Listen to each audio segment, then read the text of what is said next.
हाँ तो वही क्लास कैसे हो आप? हाँ भाई कहाँ जा रहे हैं? पर लॉक लगा के नहीं आया। लगा लो सरकारी खजाने में लोग। अब बताइए कैसी चल रही है आपका नाम बोले? हाँ तो बताइए कैसी चल रही है प्रिपरेशन, तैयारी कैसी चल रही है? कल वाला तो रिवाइज कर नहीं पाए होगे, थक गए होगे मना के टीचर्स को। सलोनी आप भी अवकाश मार देनी कैसे? हमने बताया ही नहीं। चलो अच्छा चलो ठीक है। कल का जो टॉपिक था उसका नाम मुझे आप लोगों उसके बारे में बताया। कल हम लोगों ने क्या पढ़ा था? Good good good. क्या होता है ये?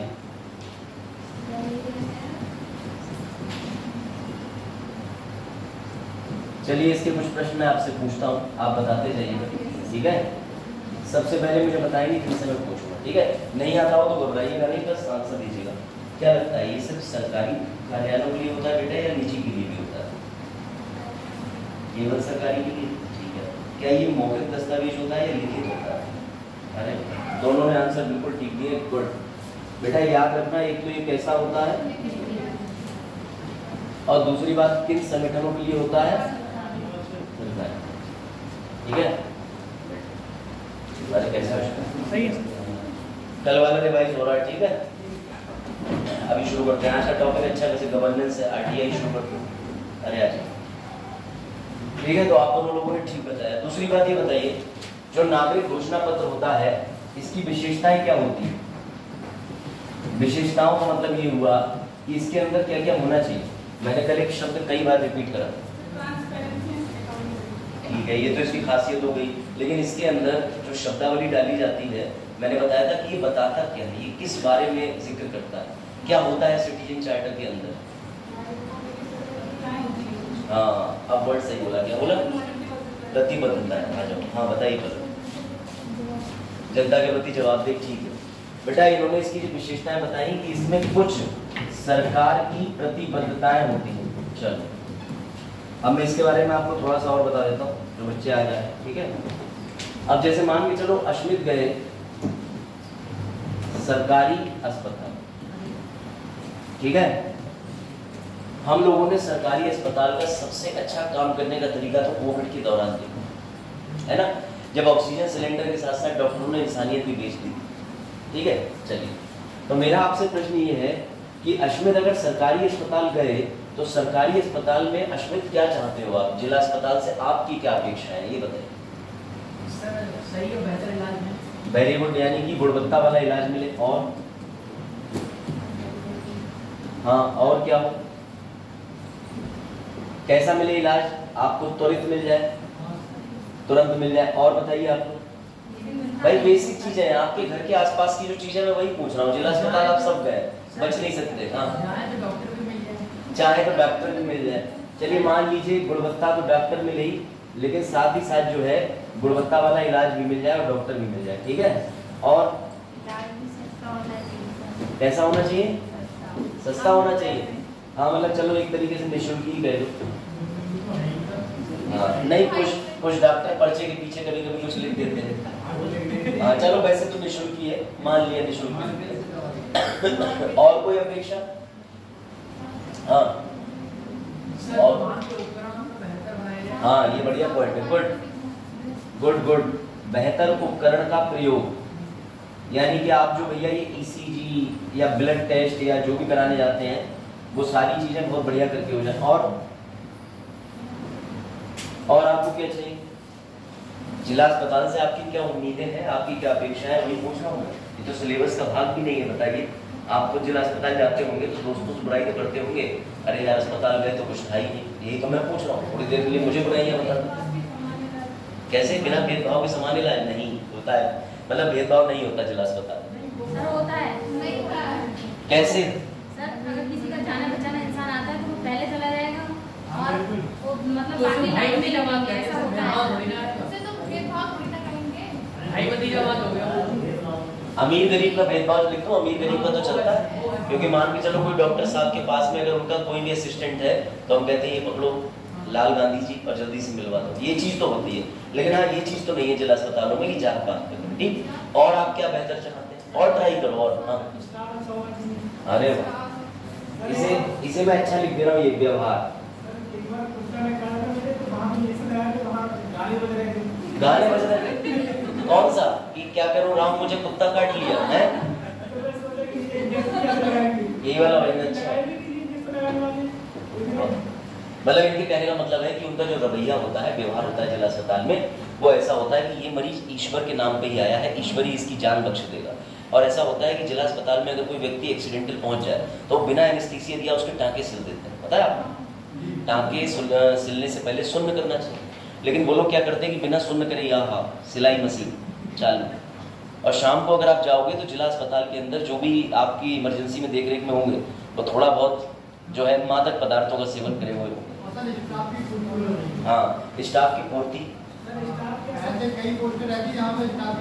हाँ मान लिया मैंने सप्लाई। हाँ बताइए।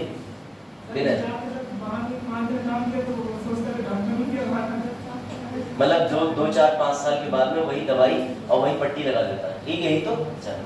और कोई तो बेटा अगर मैं आप लोगों से कहूँ तो सबसे बड़ी बात यह है, इसी को चार्टर है। चार्टर का मतलब ये होता है कि जो अपेक्षाएं हैं नागरिक की और सरकारी संगठन उन सुविधाओं को देना चाहता है, इन दोनों के बीच का एक पुल है। सरकार आपके लिए कोई सुविधा बना रही है, ये सरकारी सुविधा होगी, और ये नागरिक, इसको पूरा कौन करेगा? तो सर इसको पूरा करेगा सिटीजन चार्टर। अब आप एग्जाम्पल के साथ ना समझे हो तो मेरा कोई दोष नहीं है, आप बताइएगा तो आप समझ। चाहे इसे शिक्षा विभाग में ले लीजिए, चाहे स्वास्थ्य विभाग में ले लीजिए, चाहे किसी विभाग में ले लीजिए, कुछ अपेक्षाएं होती हैं। अब इसमें सरकार क्या करती है? सुनना ध्यान से बेटा, ये तो एक ढांचा हो गया, ये तो हमने चाहा, लेकिन सरकार के लिए इन चाहतों के अनुसार सारी चीजें करना तो संभव नहीं। तो पता है आपको सरकार कैसे बचती है? अब जैसे पलक ने क्या करा, पलक ने सरकार से कहा कि गुणवत्ता इलाज दो, तो सरकार बोली ओके, हम वही दवाइयाँ चलाएंगे जो बड़े बड़े अस्पताल में चल रही है, अच्छे सॉल्ट की दवाइयाँ चलाएंगे, लेकिन हम खुद बनाएंगे। तो पलक बोली ठीक है, मत चलाओ कंपनी की दवाई। समझना बड़ा अच्छा एग्जाम्पल है। दूसरा इन्होंने कहा त्वरित कर, तो जिला अस्पताल के अंदर तुरंत ही क्या हुआ कि भैया जो सीएमओ साहब बैठते हैं, उन्होंने कहा आज के बाद लाइन जो है वो लंबी ना लगे, इसके लिए हम पर्चा लिखने की 4 काउंटर बढ़ा देते हैं। अब 4 पर्चे बनेंगे तो 2000 की भीड़ 500 में बढ़ जाएगी, ये भी मान लिया। फिर इन्होंने कहा बेहतर डॉक्टर, बोले ठीक है, उत्तर प्रदेश के विशेष डॉक्टरों की सूची तैयार करके उस जिला अस्पताल में डॉक्टरों का अपॉइंटमेंट कर देंगे। उसके बाद निःशुल्क है, बोले ठीक है, 1 रुपये पर्चा हम इसलिए लेते हैं आपसे कि जो पृष्ठ आपको मिलता है या कंप्यूटर प्रोसेसिंग है, वरना 1 रुपये की भी फीस कोई खास नहीं है, दूसरा भी दे देता है, लाइन में लगा हुआ। उसके बाद उपकरण, यहाँ सरकार जो है वो थोड़ा सा घबरा गई। सरकार ने कहा 2 या 4 करोड़ रुपए की एक्सरे मशीन लगाना हमारे अभी बस की बात नहीं। तो पता है आपको सरकार यहाँ पर कैसे बच निकलती? ध्यान देना करें, यहाँ सरकार ऐसे बच निकलती है, सरकार के पास में संविधान में एक पोर्शन है जो कौन से भाग में है? 4, पार्ट 4 में। पता है ये क्या है? डीपीएसपी कहाँ शुरू होता है? 36 से। कहाँ से? 51 में। इसमें अनुच्छेद 38 बड़ा कमाल का है। पता है क्यों? वो किसकी बात करता है? कल्याणकारी राज्य की। आपने कई बार सुना होगा मोदी जी टीवी में बार बार कहते हैं अच्छे दिन आएंगे, अच्छे दिन आएंगे। अब तो नहीं कह रहे, अब उन्हें पता है हमारी सरकार बन गई, अच्छे दिन तो आएगा, ठीक है। लेकिन मेरा प्रश्न आपसे ये है कि मोदी जी के अगर अच्छे दिन की बात करें और कोई आपसे वैज्ञानिक पूछ ही ले, कभी इंटरव्यू में पूछ ले कि संविधान के अंदर अच्छे दिन का वर्णन कीजिए, क्या संविधान में नागरिकों के लिए या जनता के लिए कोई अच्छे दिन लिखे? तो एग्जैक्ट हिंदी में अच्छे दिन नहीं लिखे, लेकिन आप कह सकते हो कि ये सरकार की मंशा एवं ये सरकार पर निर्भर करता है कि कल्याणकारी राज्य बनाया जाए, जो कि अनुच्छेद 38 में वर्णित है। आप इतना कह सकते हो। बात आई, आप सबके मम्मी पापा चाहते हैं कि आप IAS PCS बन जाए, उसके लिए वो पैसा ही तो खर्च कर सकते हैं, मेहनत करना आपका काम है। लेकिन अगर आप IAS धोखे से नहीं बन पाए तो क्या घर वाले जायदाद से बेदखल कर देंगे? नहीं सर, थोड़ी सुना लेंगे, पड़ोसियों के सामने ज़्यादा जलील कर देंगे, हो सका लड़कियां हैं तो शादी करा देंगे, लड़के हैं तो बतासे का ठेला लगवा देंगे, लेकिन नहीं सर प्यार बहुत करेंगे, हमें घर से निकालेंगे नहीं। तो बेटा याद रखिएगा, ऐसे ही राज्य होता है। अब यहाँ ध्यान से सुनिएगा, विनय और वीरपाल। कल्याणकारी राज्य पता है क्या है? कल्याणकारी राज्य का सीधा मतलब है कि सब लोगों के लिए बेहतर स्वास्थ्य सुविधाएं या हर क्षेत्र में सरकारी सुविधाएं बेहतर। लेकिन इस DPSP की पूर्ति करते करते तुम सरकार को कोर्ट ले जा सकते थे, ये बात बाबा साहब जानते थे। अब अगर सरकार एक बार तुमसे वादा करके चली जाए कि मैं तुम्हें मोबाइल दूंगा, तो तुम सीधे आईफोन मांगोगे।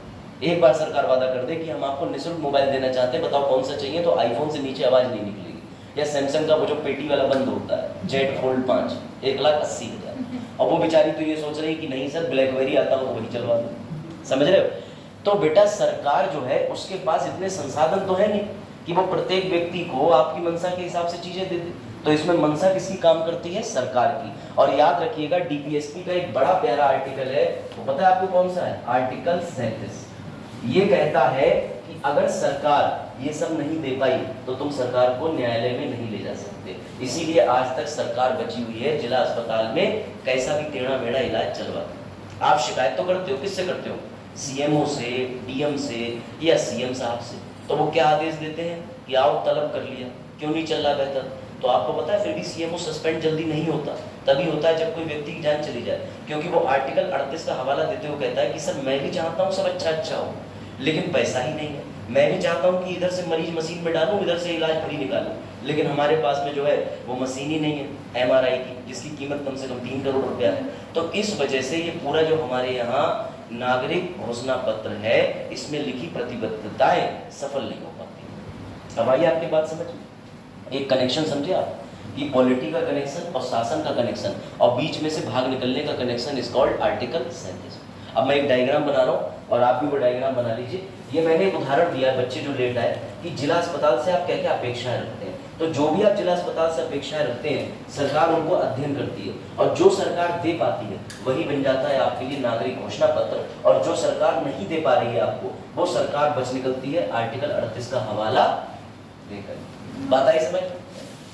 अब मैं आपको एक बड़ा अच्छा एक डायग्राम बनाता हूँ। एक डायग्राम बनाइए, 3 स्तरीय डायग्राम बनाइए, मजा आ जाएगा आपको। लिखिए, सबसे पहले लिखिए यहाँ पे अनिवार्य, अनिवार्य, अनिवार्य।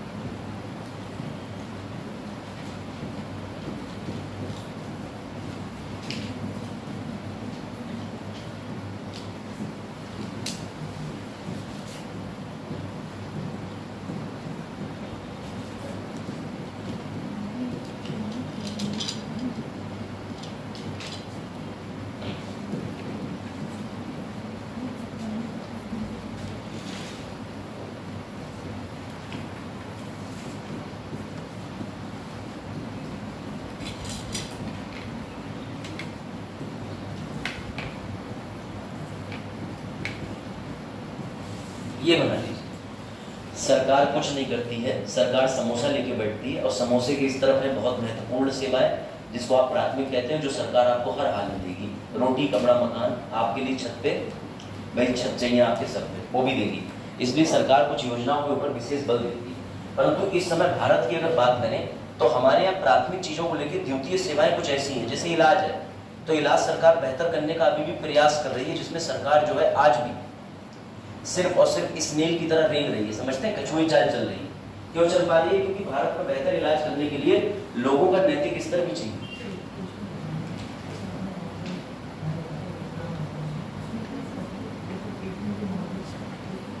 हाँ, ये बढ़िया सुझाव उसे कर सकती है, भाई पब्लिक प्राइवेट पार्टनरशिप साझेदारी कर सकती है, लेकिन बस फर्क इतना आ जाता है कि उसका कॉस्ट, हाँ वैसा उत्तर भी आपके पास, तो उसकी कॉस्ट इफेक्टिव नहीं है, लेकिन उसमें भी दिक्कत हो जाएगी। उसमें दिक्कत हो जाएगी कि गवर्नमेंट के कंट्रोल में होगा और इसका सुपरविजन करना बहुत कठिन हो जाएगा। इसमें दिक्कत ये आ जाएगी कि सरकार में भीड़ दौड़ पड़ती है, 1 रुपए का पर्चा बनवा के आधे रेट में एमआरआई कराने के लिए सेटिंग और भीड़ शुरू हो जाएगी। इस वजह से सरकार कहती है या तो पूर्ण प्राइवेट अच्छा है या पूर्ण सरकारी अच्छा। ठीक है, अभी बात करते हैं स्टूडेंट्स पर।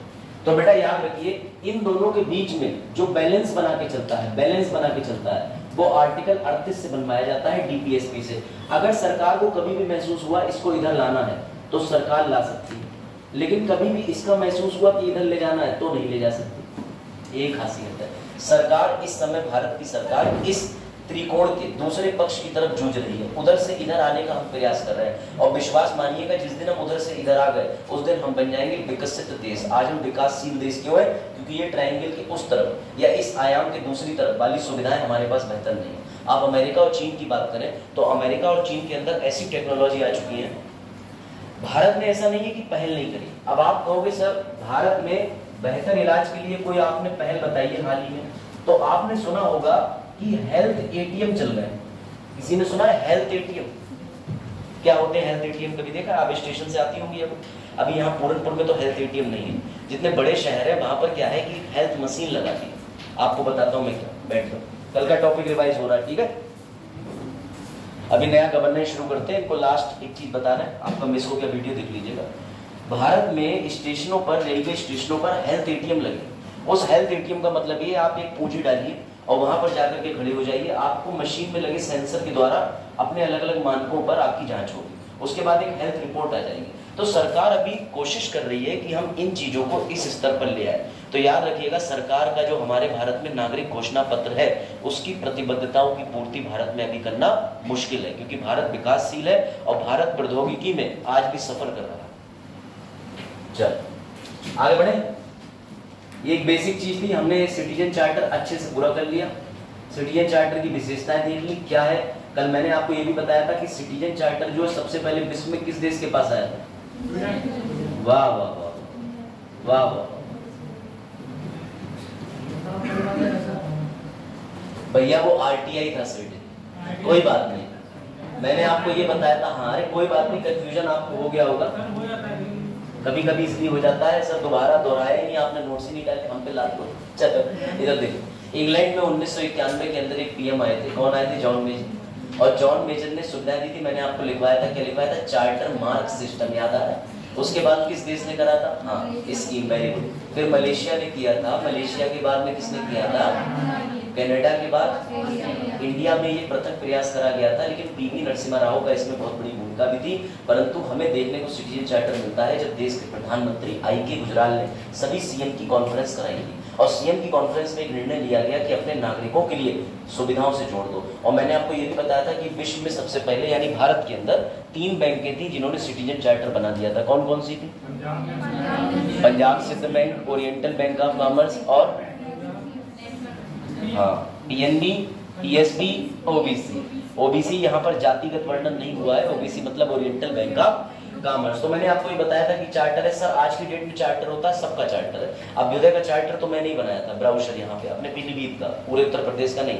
वो चार्टर मैंने दिया था क्या क्या हम देते हैं, लेकिन वो चार्टर जो है वो आप तक नहीं पहुंचा। आज डालूंगा ग्रुप में, देख लीजिएगा चार्टर। अब जब चार्टर पढ़ी रहे तो चार्टर देख लेना। चलो, कल हमने एक और चीज शुरू कर दी थी, आरटीआई। ठीक है बेटा, ऐसे लिख लीजिए, आपको इसके बारे में बताता हूँ। जन सूचना, लिखिए, इसे कहते हैं राइट टू नो, यानी सूचना का अधिकार। सूचना का अधिकार, ठीक है। ये किसके लिए फायदेमंद है? ये फायदेमंद है जनता के लिए। ये कौन से अनुच्छेद में आती है? तो इसके बारे में, वेरी गुड, अनुच्छेद के बनाम लिख लीजिए 19(1). हिंदी वाले लिखेंगे छोटा आ, और अंग्रेजी वाले ए जो बनाएंगे वो बड़ा नहीं बनाएंगे। क्यों? क्योंकि कैपिटल ए आप होता ही नहीं है 19 के अंदर, छोटा ए होता है। तो आप कंफ्यूज मत होइएगा, और इसको आप आ भी मत लिखिए हिंदी वालों, इसे लिखो आप 19(1) का ये लिख लीजिए। सूचना का अधिकार यानी राइट टू इंफॉर्मेशन।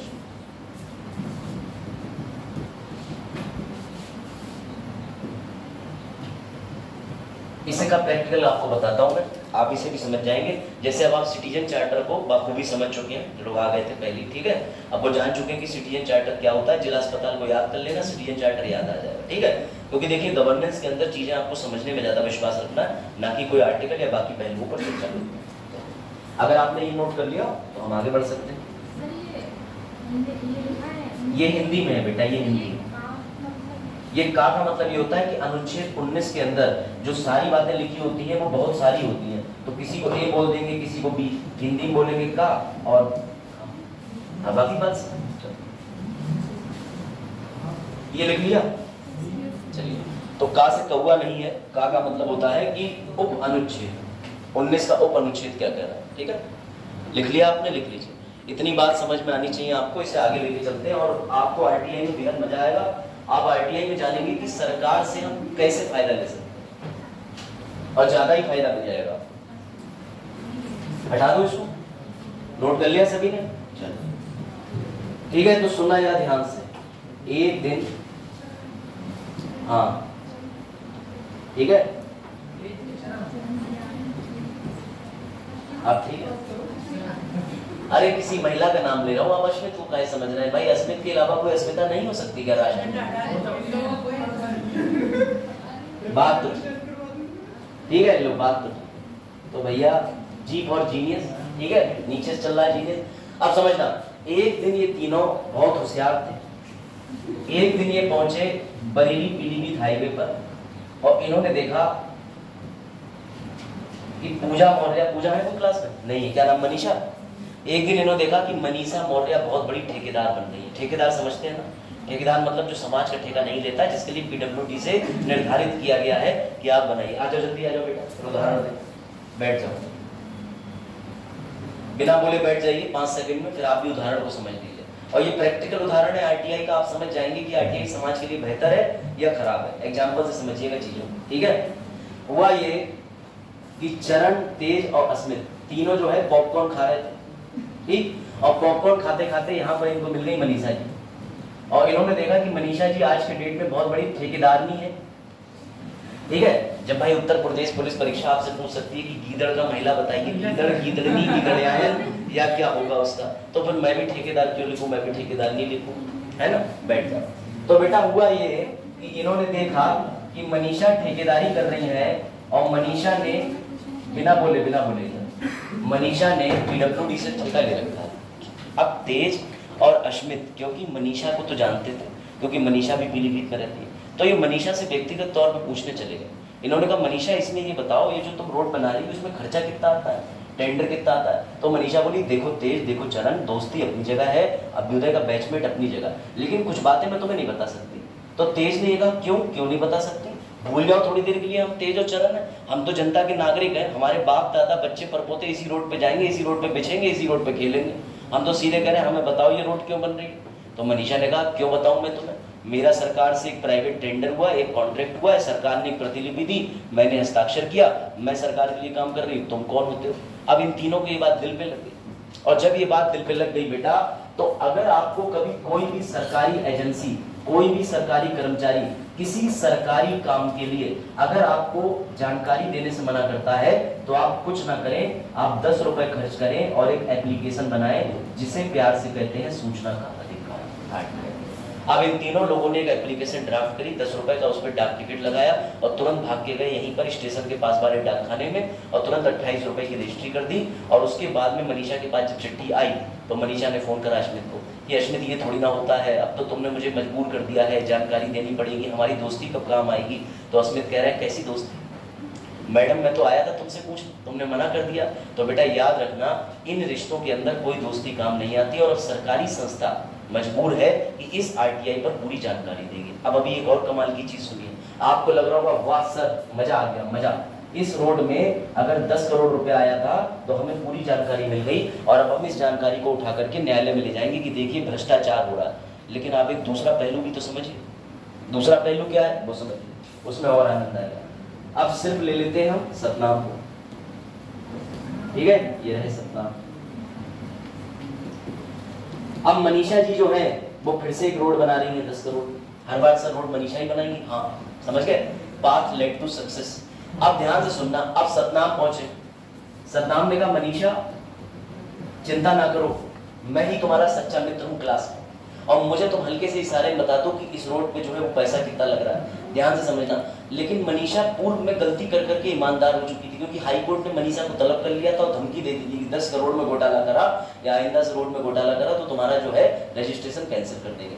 अब मनीषा जो है वो ईमानदारी से रोड बना रही है, एक एक पत्थर बढ़िया वाला लगवा रही है, अच्छे से यहाँ पर खुद बैठ के मजदूरों के साथ आराम से सारा काम करवा रही है अपनी देख रेख में। अब सतनाम की नीयत खराब हो गई, सतनाम बोले सुनो मैं आरटीआई डालूंगा और जो भी काम है उसको चैलेंज करने के लिए कोर्ट जाऊंगा, और कोर्ट में जब तक 30 दिन से 90 दिन के अंदर फैसला नहीं आ जाएगा तब तक मैं तुम्हारी इस रोड पर क्या लगवा दूंगा, रोक, स्टे लगवा दूंगा, और मैं तुम्हारी शिकायत करूंगा, कुछ भी नहीं होगा तो एक रिकॉर्ड में चढ़ जाएगा कि मनीषा की रोड बनवाते पे पुनः शिकायत आई। हो सकता है हाई कोर्ट इस घोटाले की जांच के लिए समिति बना दे, जब तक वो घोटाले की जांच होगी तब तक देश का विकास रुक जाएगा। तो बेटा आरटीआई के दोनों पहलू हैं, सकारात्मक तुमने देखा कि किसी के रोड बनाने के नालायकपंथी को सुधारा भी जा सकता है, परंतु कोई देश में ईमानदारी से काम करे तो उसमें बाधा भी उत्पन्न करी जा सकती है। इसीलिए सरकार ने आरटीआई के अंदर धारा 12 में कुछ लिमिटेशंस तय कर दी, कुछ सीमाएं तय कर दी कि अगर तुम आरटीआई डाल रहे हो तो आरटीआई भी विभिन्न प्रकार की होगी, और आरटीआई के अंदर आप जिस तरीके की सूचना चाह रहे हैं, सरकार चाहे अगर वह मुद्दा बड़ा सेंसिटिव है तो सरकार आपको जानकारी देने से मना भी कर सकती है। ये बात आई समझ में? और सुनो, अब सतनाम तो आरटीआई डाल के ही खुश थे, ठीक है। अभय और आगे चले गए। अभय ने फोन करा मनीषा को, बोले मनीषा हमने सुना फ्री पैसा बट रहा है। बोले कैसे पैसा बट रहा है भैया, मैं तो ईमानदारी से काम कर रही हूँ।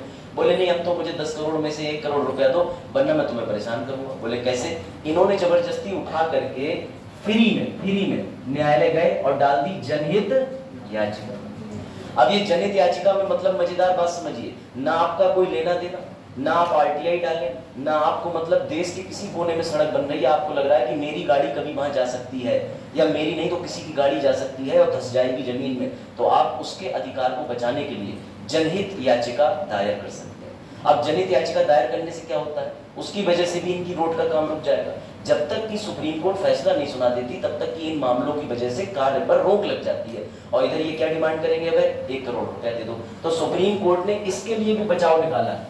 सुप्रीम कोर्ट ने अब लगाना शुरू कर दिया है जुर्माना, और ये जुर्माना छोटा मोटा नहीं होता है, 1 लाख से लेकर सुप्रीम कोर्ट की इच्छा तक है कि वो तुम पर करोड़ों का जुर्माना लगा दे। तो जो कानून भारत में अच्छे के लिए बनता है उसके दोनों पहलू होते हैं, पॉजिटिव पहलू भी होते हैं, नेगेटिव पहलू होते हैं।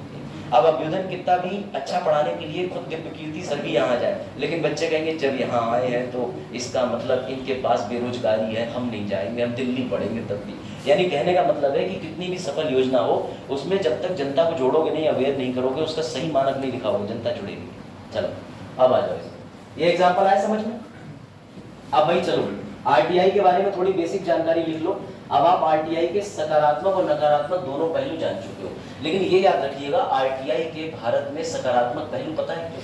क्योंकि आरटीआई को आप एक चीज समझिए, आरटीआई समझने से पहले मैं आपको एक परिभाषा से मिलवाना चाहता हूँ। उस परिभाषा का नाम है लोकतंत्र। यहाँ पर कोई बच्चा बैठा है जो लोकतंत्र की परिभाषा बताना चाहेगा? और कृपया करके अब्राहम लिंकन की परिभाषा मत बताना कि by the people, for the people, to the people, नहीं चाहिए मुझे। इसके अलावा अपनी भाषा में बताइए कि आपको लोकतंत्र क्या लगता है, क्या है लोकतंत्र। और मैं ये भी बता दूं, ये पूरी क्लास इस समय लोकतांत्रिक क्लास ही है। मेरे चयन से लेकर के आप यहाँ जिससे पढ़ना चाहते हैं वो सब लोकतांत्रिक है। तो बताइए लोकतांत्रिक गतिविधि में तो आप एक पायदान ऊपर चल रहे हैं, तो मुझे बताइए, अवगत कराइए कि लोकतंत्र की परिभाषा क्या है। बताइए what do you mean by लोकतंत्र, बताओ। तब तक मैं लोकतंत्र की परिभाषा निकाल लूं ताकि आपको पढ़ाने में आसानी हो। हाँ भाई,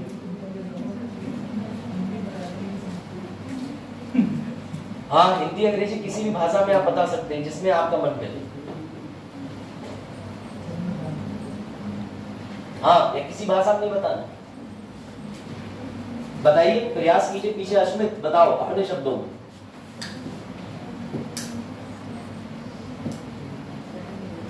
हाँ, अरे कम से कम लोकतंत्र की परिभाषा तो बताइए कि क्या है लोकतंत्र। अगर नहीं पता, वाह, यही तो बात है। अभी तक तो इसमें विज्ञापन ठीक ठाक वाले आ रहे हैं, इन पीढ़ियों पे बड़ा वैसे विज्ञापन आते हैं, इसको खत्म करवाना पड़ेगा।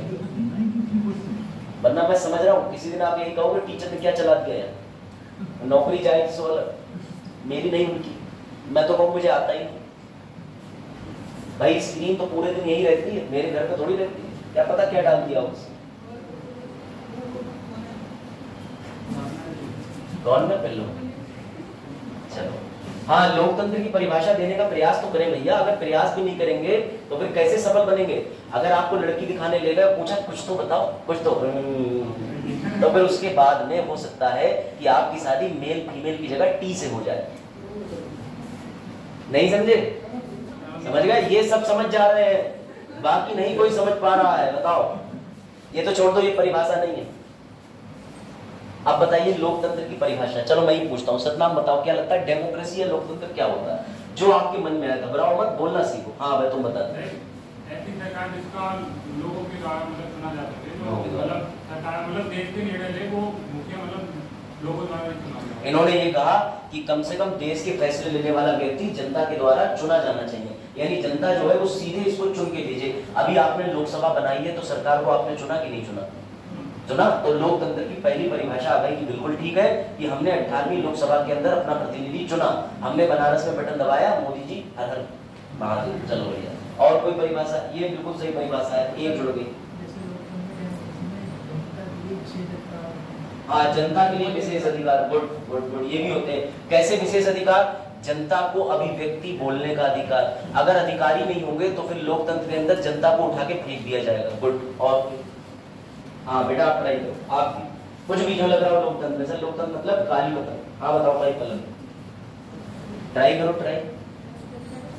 हाँ, जनता का शासन, ये भी ठीक है, मानता हूं मैं जनता का शासन। और कोई जो भी लग रहा हो हल्की बोली बता दो, इन्हें नहीं पता चल पाई। हाँ हाँ, पीछे चरण, जनता का प्रतिनिधि। हाँ बताओ शिवान से क्या लगता है, कुछ भी बोल दो 10 सेकंड में।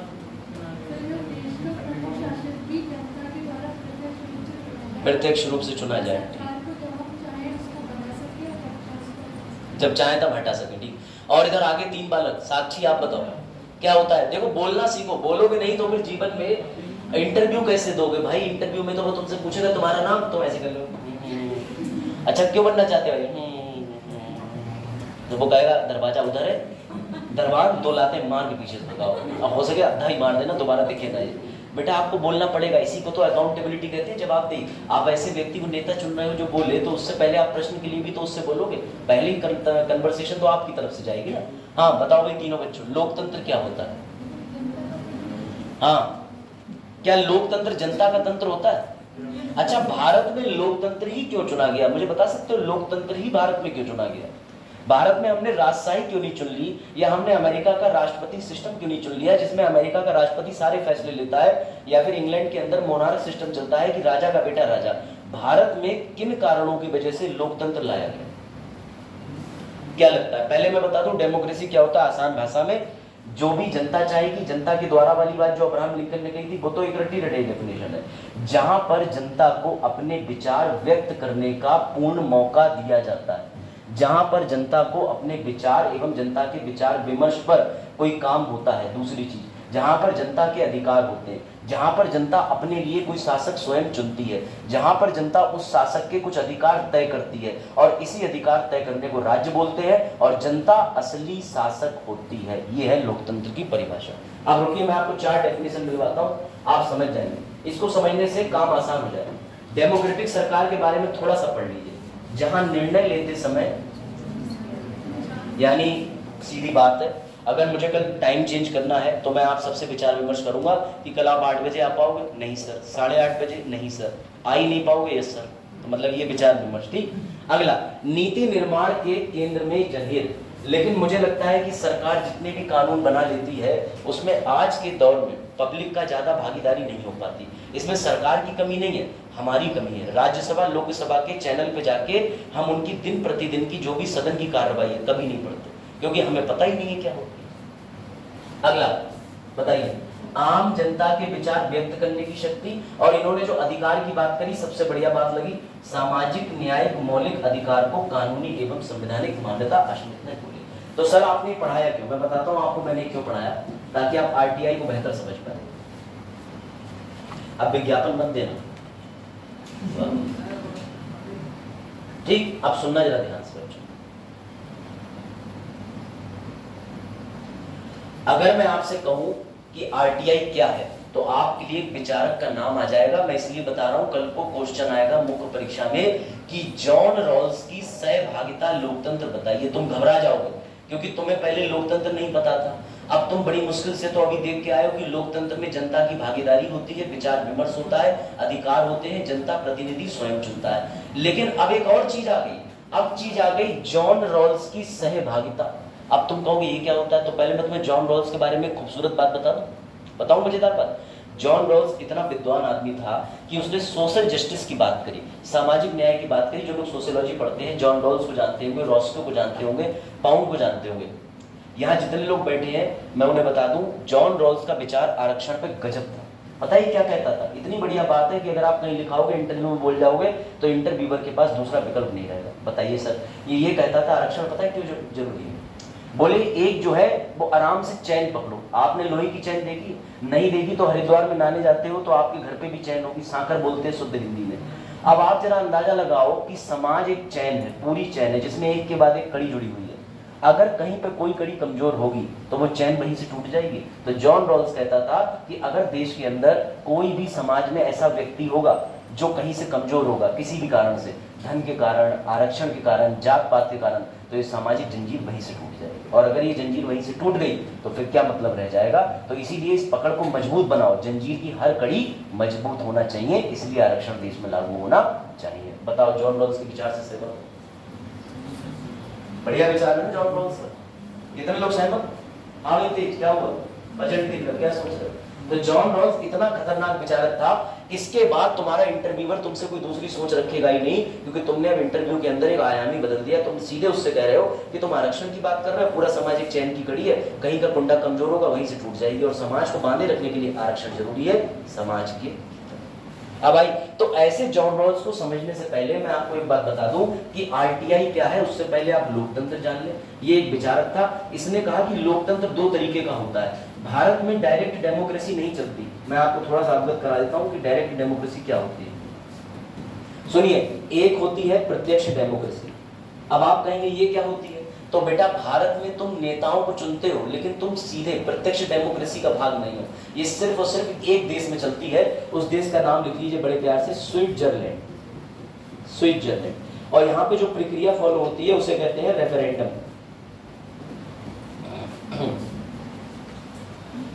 सर आरटीआई से यहाँ पे कैसे आ गए बता रहा हूँ, बस ये जॉन रॉल्स का थोड़ा सा कंसेप्ट समझ लीजिए। जॉन रॉल्स के साथ में अब आप समझ चुके होंगे जॉन रॉल्स कितना खतरनाक विचारक रहा होगा। ऐसे व्यक्ति की थ्योरी पढ़ने के लिए पूरी किताब है, लेकिन मैं प्रयास कर रहा हूँ कि 30 से 40 सेकंड में काम की चीज समझा के निकल जाऊँ। इसका मतलब रेफरेंडम, रेफरेंडम का मतलब होता है, बता रहा हूँ आपको, स्विट्जरलैंड की संसद क्या करती है, जिस दिन उसे कोई विधेयक लाना होता है, किसान विधेयक, नीट विधेयक, ऐसे ही वहां पे भी विधेयक होते हैं, तो वो उस दिन क्या करती है, स्विट्जरलैंड की जनता को कम से कम 10 दिन पहले सूचित कर देती है। कहती है आज सदन की कार्रवाई होगी, संडे का दिन होगा, सब छुट्टी पे होंगे, 1 घंटे के लिए सब लोग संसद आ जाए और संसद में बैठ के वो बिल मैं सबके सामने पढ़ूंगा, सब लोग हाथ खड़ा कर दें, जितनी जनता सहमत होगी बहुमत में हम बिल पास कर देंगे। क्या ऐसा भारत में संभव है? सर संसद के दरवाजे के बाहर लड़ाई हो जाएगी, बतासे के ठेले चलने लगेंगे, लड़कियों को टॉप बिकने लगेंगे बाहर सरोजनी बाजार की तरह, वो कहेंगे लगे हाँ शॉपिंग भी कर ले, रेफरेंडम तो बाद में दे देंगे। यानी भारत के अंदर लोग जो है वो मौके पे मौका परस्त हो जाते हैं। अगर उनको भारत में इस प्रक्रिया में शामिल करा जाए तो 142 करोड़ की जनता जो है उनके बैठाने का अरेंजमेंट नहीं। तो बाबा साहब ने दिमाग लगाया कि सीधा लोकतंत्र भारत में खतरनाक है, सीधा हथियार बंदर को देना खतरनाक है, तो बंदर के बीच में एक मानव को डाल दो। इसलिए हमारे यहाँ अप्रत्यक्ष लोकतांत्रिक सिस्टम चलता है, जिसमें हर 5 वर्ष में मनीषा, चाहे माधुरी हो, चाहे ये हो, चाहे मैं हूँ, हम क्या करते हैं, संजय भैया को वोट दे आते हैं, ले संजय भैया आज से पूरे पीलीभीत का फैसला तुम लोगे। इससे क्या होता है, इससे आसानी हो जाती है फैसले लेने में। अब जो संजय भैया बोलेंगे वो पूरे पीलीभीत का फैसला होगा, इसलिए वो पूरे पीलीभीत के विधायक हो गए। बात आई समझ में या नहीं? इसी को कहते हैं अप्रत्यक्ष लोकतंत्र। भारत में या किसी भी इतनी बड़ी आबादी वाले देश के लिए यही बेहतर है, यही बेहतर है। क्यों? खुद सब लोग जाने से बेहतर कुछ चुनिंदा लोगों को सदन में भेज देना। अब आई बात समझ। उत्तर प्रदेश की 24 करोड़ की आबादी पर कौन नियंत्रण रखता है? योगी जी के 403 लोग। क्यों 403? विधानसभा में सीटें कितनी है यूपी की? 403। योगी जी 403 सीटों का मतलब लोगों के सामने गए, बोले मुझे चुन लो, मुझे वोट दे दो, मैं तुम्हारे लिए अच्छा काम करूंगा। हमें लगा यार ठीक आदमी है, हमारी विचारधारा का है, हमने उनकी भाई सरकार बना दी। अब उनकी सरकार 5 साल मजे से फैसले लेगी, तुम चू नहीं कर सकते। क्यों नहीं तुम चू कर सकते? क्योंकि चुना किसने? हमने चुना है। तो बाबा साहब बोले हो सकता है सरकार खुद को 20 साल के लिए चुनवा ले, बोले ना 5 साल का टाइम पीरियड रखो, और चुनाव को कभी समाप्त नहीं किया जा सकता, क्योंकि चुनाव किसका हिस्सा है? लोकतंत्र। और लोकतंत्र केशव नंदा भारती केस के अनुसार मूल ढांचे के अंतर्गत आती है। अब ये मूल ढांचा क्या है? जिसको कभी भी संविधान से मिटाया ना जा सके, वही मूल ढांचा। सर ये कहीं लिखा होगा? नहीं, इसको तय करने की शक्ति केवल सुप्रीम कोर्ट के पास है। सर केवल सुप्रीम कोर्ट ही ये तय करेगा कि क्या मूल ढांचा है क्या नहीं है। मजे की बात हाँ, मूल ढांचे में संशोधन नहीं, मूल ढांचा छोड़ के संशोधन सब में कर सकते हैं। जैसे अगर मैं आर्टिकल 14 से 18 में समानता के अधिकार की बात करता हूँ, रख देता हूँ मैं 39 से 46 में, लेकिन मैं मौलिक अधिकार के अंदर समानता नहीं खत्म कर सकता, समानता रखनी पड़ेगी। बिल्कुल, इन्होंने जो शब्द कहा यही शब्द बोला गया था, ये कहा था कि एडिफेसे। एडिफेसे का मतलब समझते हो? आप इस कमरे में पोस्टर लगाओ, चुन्नेटे लगाओ, मकड़ी की जाले उतारो, लोगों को बुला बुला के दिखाओ जाले उतर गए, लेकिन फर्क इतना है कि ये बिल्डिंग ही बुलडोजर से ढह दोगे तो कुछ सजा पाओगे? ऐसे संविधान है, पूरे संविधान को नष्ट कर दोगे तो क्या जोड़ोगे, क्या लगाओगे, क्या सजाओगे? तो पूरे संविधान के अंदर कुछ विचार है, उसी को कहते हैं मूल ढांचे की। केशवानंद भारती बाद 1973 में हुआ था। यहाँ बेसिक स्ट्रक्चर पढ़ाने के लिए लेक्चर नहीं मिला है, मैं सोच रहा हूँ इस सैटरडे को बेसिक स्ट्रक्चर की क्लास ली जाए, जिसमें सज्जन सिंह, शंकरी प्रसाद, गोलकनाथ का केस पढ़ते हुए बड़ा इंटरेस्टिंग ढंग से केशवानंद भारती आपको समझा दिया जाए। हाँ, क्योंकि वो इसलिए नहीं समझ में आता है क्योंकि टीचर समझाते नहीं। और यहाँ इस बार मुझे अभी लेक्चर जिस सीक्वेंस में मिल रहा है उस सीक्वेंस में तो मुझे यही लगता है कि पहले लड़की की माँ मिल गई, बाद में बहू मिली, और आज बच्चा मिल गया डायरेक्टली। मैं कह रहा हूँ बहू बोले वो बाद में आए 15वें लेक्चर के बाद। मैंने कहा ये बच्चा किसका है? बोले यही है। चलो समझे? तो भारत में कौन सी चलती है? लेकिन चलती क्या है भारत में? चलती तो डेमोक्रेसी है। और बेटा डेमोक्रेसी के अंदर अभी आपने बोला जहां जनता से विचार विमर्श होता है। अब मुझे खुद बताओ, मैं रचना से कह रहा हूँ, रचना अब विद्या के बारे में कुछ बताओ। तो रचना करी पहले आप तो बताओ विद्या है क्या? तो मैंने कहा बात तो सही है। तो रचना ने इंग्लिश में मुझसे कहा कि I will not know until you tell me. तो मैंने कहा ये क्या होता है? बोले यही तो आरटीआई है। अभी तुम कह रहे हो कि जनता से विचार विमर्श करो, लेकिन जनता को बताओ तो जनधन योजना है क्या, उसके लिए जनता जानना चाहेगी। तो जनता आर्टिकल 19 में तुम पर लगाएगी सरकारी तंत्र पर आरटीआई, और जब जनता को पता चल जाएगा तभी जनता लोकतंत्र में भागीदारी ले सकती है। इस विश्वास के साथ में आरटीआई का जन्म हुआ। अब आई पूरा कनेक्शन। तो आर्टिकल 19 सर कहता है अभिव्यक्ति की आजादी। अभिव्यक्ति की आजादी बजादी से कोई लेना देना नहीं है। सरकारी काम पे उंगली या प्रश्न चिन्ह या विचार तभी उठा सकते हो जब सरकारी नीति या काम को जानते हो। उसे जानने के लिए आर्टिकल 19 कहता है कि सरकार से पूछो, अभिव्यक्ति करो, मुझे जवाब चाहिए, और जवाब मांगने से पहले प्रश्न पूछो। इसी प्रश्न पूछने की अवस्था को दस्तावेज में नाम दिया गया है आरटीआई। कोई डाउट? अब आई बात समझ में? बेटा ये सिद्धांत है, ये पूरा पेपर कंसेप्चुअल है। अगर आप इसमें सिद्धांत और कनेक्शन समझ गए तभी समझेंगे। और बड़े बड़े विचारकों के नाम आएंगे, जैसे जॉन रॉल्स का एक आरक्षण पे विचार आ गया। अभी और आगे जाके मॉन्टेस्क्यू का सिद्धांत बताऊंगा, शक्तियों का पृथक्कीकरण, आपको मजा आएगा। चलिए भाई, अब आरटीआई के बारे में कुछ चीजें लिख लीजिए ताकि आपको मुझे सुनते सुनते थोड़ा विराम भी मिल जाए। लिख लीजिए 1766 में स्वीडन में सर्वप्रथम आरटीआई आया, और 1946 में संयुक्त राष्ट्र ने बोल दिया कि जनता को जानने का अधिकार है, यही असल लोकतंत्र। इसीलिए आप कोई एप्लीकेशन लिख के सामने जाते हैं तो सामने टेंशन का माहौल आ जाता है, क्योंकि जनता जानना चाहती है सामने खड़ा हुआ व्यक्ति कौन। देखा, थोड़ा बहुत समझ में आया? मैं आपको सजेस्ट करूंगा कक्षा 11 एनसीईआरटी पॉलिटिकल थ्योरी नामक पुस्तक ले लें, उसमें आपको पूरी विचारक संरचना मिल जाएगी। गवर्नेंस को समझ से पहले आपकी हेल्प करेगी। कक्षा 11 की किताब एनसीईआरटी पूरे भारत में एक ही आती है। एक बच्ची ने मेरे लिए पूछा सर पीलीभीत की एनसीईआरटी, मैंने कहा हाँ बेटा खुद बना लेना। तो मुझे बड़ा शौक तो लगा, फिर मैंने कहा क्या दिक्कत है, ये जानती ही नहीं। तो इसलिए मैं तो चाहता हूँ भैया कि कम से कम ठीक ठाक जानकारी ले लो आप किताबों से, और नहीं ले पा रहे हो तो कोई बात नहीं, टापर से नोट्स खाली करो, टापर बनो। ठीक है, मैं भी आपको इन सब देशों के बारे में बड़ा मजेदार तथ्य बताता हूँ। तो सबसे पहले किस देश में आया? स्वीडन में। बेटा स्वीडन जो है इतना ज्यादा जागरूक है। स्वीडन की कमाल की बात सुनिए, स्वीडन में सबसे पहले अम्लीय वर्षा हो गई एक दिन। अम्लीय वर्षा पता है? जब बारिश जो होती है वो लाल रंग की होने लगे। सर इसका मतलब ऊपर कोई गुटखा खा के फेंक रहा है। बेटा ये लाल रंग की बारिश इसलिए होती है क्योंकि उसमें कौन से हार्मफुल केमिकल होते हैं? बताओ बताओ। अरे पता हो गया? हाँ, HCl नहीं, हाइड्रोक्लोरिक एसिड पेट के अंदर होता है। हाँ पढ़ा है किसी ने? हाँ बताओ। जब H2SO4 में SO2 मिल जाता है सल्फर ऑक्साइड तो क्या हो जाता है? H2SO4। H2O मतलब वाटर, SO2 मतलब भैया सल्फर ऑक्साइड। सर वो कैसे निकलता है? CO2। और तुम इतनी सारी चीजें पिघलाते रहते हो। दो जुड़वा भाई 100 रुपए में 60 सिल भाई। चलो इधर ध्यान भाई, निगाहते का खुद ही बनाते घर पे शाम को चाय पीते। देखो मौके पे जो कॉमेडी कर जाए असल देश का संस्थापक भी। सर इसका क्या लेना देना? आजकल बेटा देश को चलाने के लिए कॉमेडी हो रही है, और जो कॉमेडी करते हैं वो देश चला रहे हैं जेलेंस्की। हाँ है बढ़िया कर रहा है, और जो बढ़िया कर रहा है उसको तो प्रेसिडेंट उठा ही चुके हो है। चलो तो बेटा याद रखना, स्वीडन भाई देश है, आपको पता होना चाहिए कि स्वीडन एकमात्र ऐसा देश भी है जो नाटो में कूद पड़ा था। अभी अगर आप करंट अफेयर फॉलो करते हो तो ये साइंस एंड टेक का भी करंट अफेयर है कि स्वीडन नाटो में जुड़ गया। अब नाटो क्या है मैं तुम्हें नहीं बताऊंगा, इतना समझ लो कि जब यूएसएसआर पूरी देश की तरफ लेके भागा कि सबको जोड़ लूंगा, समाजवाद बना दूंगा, तो अमेरिका ने इससे बचने के लिए देशों ने बनाई अपनी खुद की मिलिट्री संगठन, जिसे कहते हैं भैया नाटो साटो सीटो, उसी में से एक नाटो।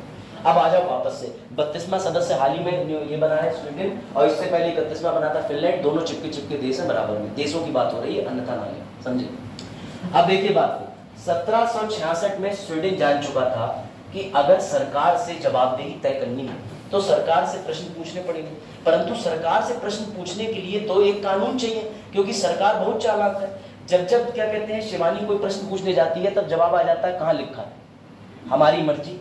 तो यही बात फिनलैंड की सरकार कह देती थी, ये गई बोली पेड़ कट रहे हैं, बोले कहाँ लिखा है पेड़ नहीं काटने चाहिए, हमारी मर्जी।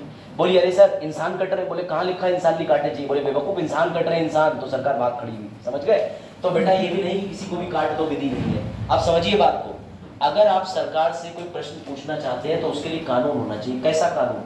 सर भारत में शिक्षा का कानून है आरटी अधिनियम 2009, तभी हम सरकार से पूछ लेते हैं कि बताओ स्कूलों में शिक्षा क्यों नहीं हो रही, तो सरकार जवाब देती।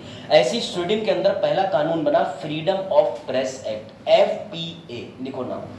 पहला देश जहां आरटीआई का आविष्कार हुआ उस देश का नाम है स्वीडन, और 17 का मतलब है 7 में से 1 घटा दो 6, फिर से एक बार घटा दो 6, तो 1766। अब मत भूलना, 17 याद रख लोगे 66 आ जाए। 1766 स्वीडन, और यहाँ पर पहली बार एक विधेयक पारित करा गया जिसका नाम था फ्रीडम ऑफ प्रेस एक्ट, जो सरकार पर एक लगाम कसता था कि सरकार बताओ आज तुमने सड़क क्यों नहीं बनाई, सरकार बताओ अम्लीय वर्षा क्यों हो गई, सरकार बताओ स्वीडन के अंदर एक बच्ची ग्रेटा थनबर्ग संसद के सामने चलेगी 14 साल की उम्र में, आपने पढ़ा हो कई साल पहले का करंट अफेयर था, और जाके सवाल किया कि हम पर्यावरण के साथ क्या कर रहे हैं। ठीक है, नोबेल पीस प्राइज विजेता भी नहीं वो, एडिशनल कैटेगरी में, समझिए। तो बेटा आज भी तुम क्यों देखते हो 1766 के स्वीडन को हल्के मत लेना। किसी भी देश का इंडेक्स उठा लो, मानव सूचकांक, corruption, Manav Vikas, IT, innovation, cyber technology, सब में ज्यादातर देशों में कौन सा देश आगे मिलता है? स्वीडन मिलता है कि नहीं मिलता है? स्वीडन 1766 में जान चुका था कि हमें करना क्या है। अगर हम सरकार के ऊपर जवाबदेही तय कर देंगे तो हमारे पूरे देश का जो है शासन अच्छा हो जाएगा, समझे बात। अब सुनो, सबको पता है संयुक्त राष्ट्र क्या है? नहीं पता? दूसरे विश्व युद्ध के बाद तीसरा ना हो जाए इसलिए संयुक्त राष्ट्र बना। अब संयुक्त राष्ट्र के सामने जाकर के तेज खड़े होकर बोले यूक्रेन रसिया, इजराइल पैलेस्टीन, तो अभी यूनाइटेड नेशन सदमे में। क्यों? क्योंकि बना इसलिए था कि देश में तृतीय विश्व युद्ध ना हो, लेकिन रशिया और आप देख ही रहे यूक्रेन का युद्ध, और साथ में इजराइल और उसके बॉर्डर इराक, ईरान, पैलेस्टीन, सबसे जो विवाद चल रहा है, उस विवाद को तृतीय विश्व युद्ध कहोगे कि नहीं कहोगे? यूएन से पहले एक और संस्था बनी थी 1919 में जिसका नाम था लीग ऑफ नेशन, यानी हमने पहला जो चौकीदार रखा वो हमने प्रथम विश्व युद्ध के बाद रखा। उस चौकीदार के फेल होने के बाद में हमने कहा कुछ और कर लेते हैं, तो द्वितीय विश्व युद्ध के समय पर एक बात चली, द्वितीय विश्व युद्ध के बाद एक और चौकीदार नियुक्त करा जिसका नाम है संयुक्त राष्ट्र, कि अब तीसरा ना हो जाए। अब देखते क्या बन के आता है। तो भैया ये जो संयुक्त राष्ट्र है, भारत इसका एक सदस्य है। एक सदस्य का मतलब सुरक्षा परिषद का सदस्य नहीं है, केवल 193 देशों में से एक है, यानी यूनाइटेड नेशन के पास में कितने देश है? 193। ठीक है, चलो ज्यादा विस्तार में जाऊंगा तो सो जाओगे, यूएन पे निकल जा रहा है। चलिए, संयुक्त राष्ट्र ने एक रेजोल्यूशन पारित करा कि आरटीआई मूलभूत अधिकार है, और 1946 में देशों से अपील करी, अपने जुड़े हुए देशों से, कि आप अपने यहाँ आरटीआई जैसा कुछ लेकर के आओ। इसकी बात मान ली किसने? स्वीडन के भैया फिनलैंड ने, बिल्कुल स्वीडन के तने चिपका हुआ है। तो भैया इसने तुरंत ये बात लागू कर ली, और स्वीडन के बाद दूसरा देश कौन सा बन गया? फिनलैंड, जिसने आरटीआई लागू कर दी। अब समझना याद से। अब ये बात पता चली यूएसए, अमेरिका बोला हमारे यहाँ तो ट्रू डेमोक्रेसी है ही नहीं, हमारे यहाँ ट्रू फेडरलिज्म है, संघवाद है, शक्तियां बांट दी है, सब अपना अपना काम जानते हैं, हम क्यों आरटीआई लाए? लेकिन बेटा आरटीआई इसलिए लानी पड़ी क्योंकि अमेरिका के नागरिक बड़ा अवेयर है। अमेरिका के नागरिक सरकार से कहते तुम क्या कर रहे हो, हमें भी बताओ। स्वीडन और नॉर्वे में तो पूछ रहे हैं, तो अमेरिका ने कहा इनको समझाने का एक ही तरीका, चुपचाप से देश के संविधान में संशोधन कर दो हल्के से, 10 संविधान संशोधन तो मौलिक अधिकार के हैं, 11-12 तय कर दो और उसमें लिख दो कि जनता तुम भी जान सकते हो।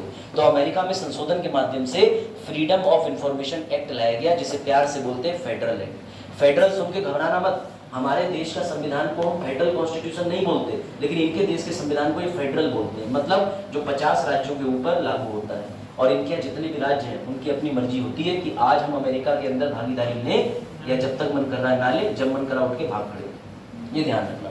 तो अमेरिका विवश है, 4 जुलाई 1776 को अमेरिका बना था, भूलिएगा मत। अगला देश कौन सा है? फ्रांस। फ्रांस का कुछ नहीं था, बोले जो पापा करेंगे वो बेटा करेगा, बस बात ही खत्म हो गई। यूएसए के बाद भारत की राजधानी कनाडा, ठीक है। भारत की राजधानी ऐसे कि अगर आपको पीलीभीत में सरदार ना मिले, आपको पूरे भारत में सरदार ना मिले तो कनाडा जाए। आपको 10 में से 6 लोग सरदार मिलेंगे, 4 अंग्रेज। मैंने कल भी बताया था वहाँ अंग्रेज जो है वो अल्पसंख्यक हो गए। अब अंग्रेज सरदारों से पूछते हैं हमारे देश से कब्जा कब छोड़ो, ठीक है। तो भारतीयों ने कम से कम किसी एक विदेशी देश पर तो कब्जा कर ही लिया है, कनाडा। और आज आप देख लीजिएगा ज्यादातर जो आपके सरदार मित्र होंगे या तो उनके मोबाइल के अंदर या डीपी पर कनाडा का झंडा लगा होगा। और अपने इंडिया के अंदर कल एक ऑल्टो देख रहा था बरेली रोड पर, उसमें कनाडा के झंडा ही बना हुआ था, लिखा था 80 कनाडे दे। तो मैंने कहा अरे वाह, 80 कनाडे दे नहीं, 80 कनाडे ले हो जाएगा। चलो कनाडा में हम लोग जा रहे हैं सिर्फ नौकरी करने नहीं, बसने, क्योंकि कनाडा में ज्यादातर आप समझ ही सकते हैं कि पिंड बना दिया है, कनाडा का पिंड, समझिए। अगला लिखिए, भारत में आरटीआई कैसे आई, उसके लिए मजेदार किस्सा है, फिर आरटीआई को पूरा करते हैं। बैठो अंदर। वो नहीं आया आपके मित्र कृष्णपाल? आ रहे वो? लिखिए भैया, भारत में आरटीआई के लिए 3 चीजें जिम्मेदार हैं। आरटीआई का जन्म कैसे हुआ, तो लिखिए बेटा, कुछ केस जिम्मेदार हैं, कुछ आंदोलन जिम्मेदार हैं, केंद्र और राज्य जिम्मेदार हैं। लिखिए सबसे बढ़िया तरीका है, भारत में आरटीआई का उदय कैसे हुआ? 3 लोगों के प्रयास से। कैसे? केसों से जो सुप्रीम कोर्ट में हुए, उसके द्वारा आंदोलन से जो लोगों ने करे, उसके अलावा केंद्र राज्य के उठाए गए अपने अपने कदम के कारण। लिखो लिखो। अब बताओ समझ में आ रहा है? इस पैटर्न में कोई दिक्कत टीचिंग में? अस्मिता तुम लोग? हाँ, इसमें थोड़ी कॉमेडी कम है बट इंटरेस्ट की चीजें ज्यादा। अरे नहीं तो अलग ही बात। अरे वो तो जो गिराने की आदत थी। चलो हाँ,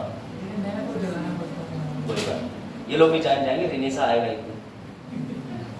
माइक से रिनेसेंस पढ़ा दिया? रिनेसेंस नहीं पढ़ा है रिनेसा?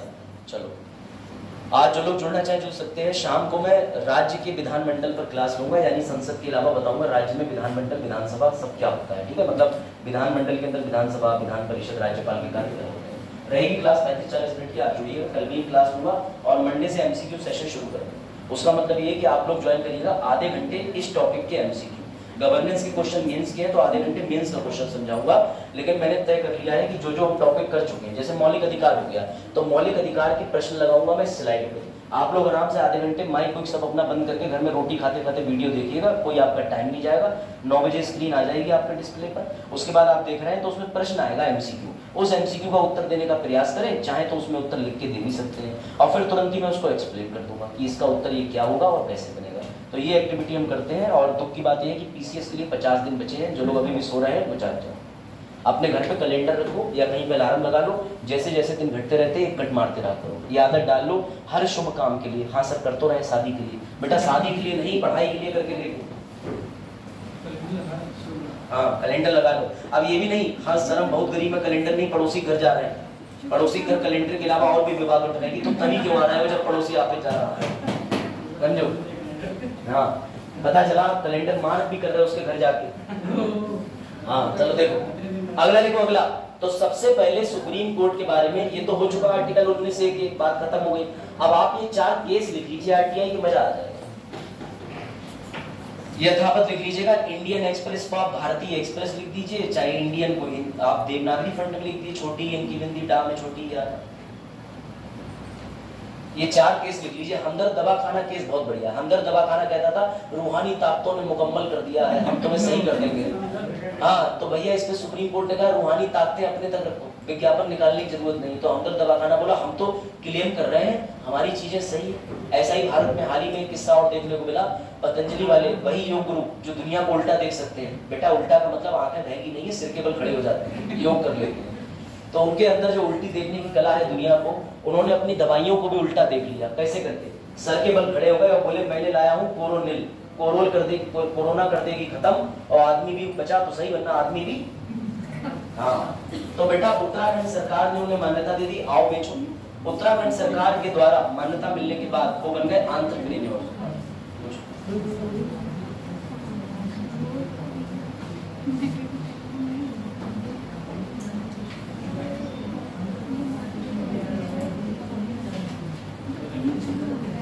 इसलिए क्योंकि सोवरेनिटी, सिक्योरिटी, इंटीग्रिटी के नाम पर सरकार छुपा सकती है, और सरकार इसलिए नहीं बता रही है क्योंकि वो अपना चिट्ठा लिख देती कि हमने भी अपने जमाने में, हमने इतने में प्लेन लिया था, इस सेम टेक्नोलॉजी के इतने ज़्यादा गुना महंगे कैसे लाता, तो सरकार के काम में बात आ जाएगी।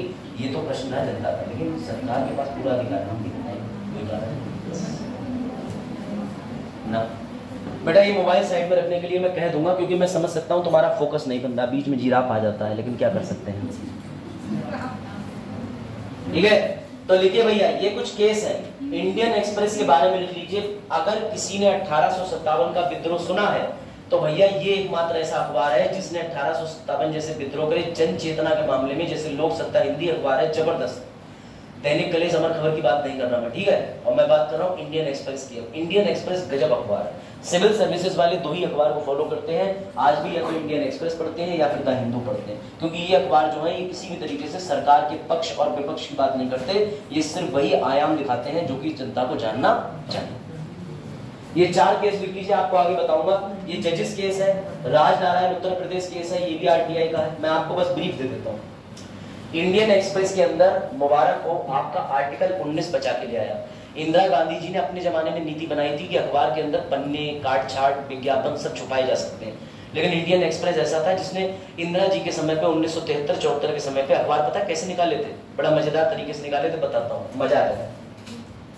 और क्या तरीका, इसे कहते हैं क्रिएटिविटी। अगर कोई आदमी जो है वो बुद्धि से बहुत तेज है तो वो कुछ भी कर सकता है।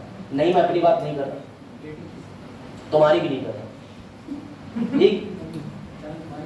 हाँ ये देखो, ठीक है, ये रहा इंडियन एक्सप्रेस, ठीक। अब सुनो इधर क्या लिखा है, सरकार द्वारा मना किया, एक आर्टिकल इधर, सरकार द्वारा मना किया।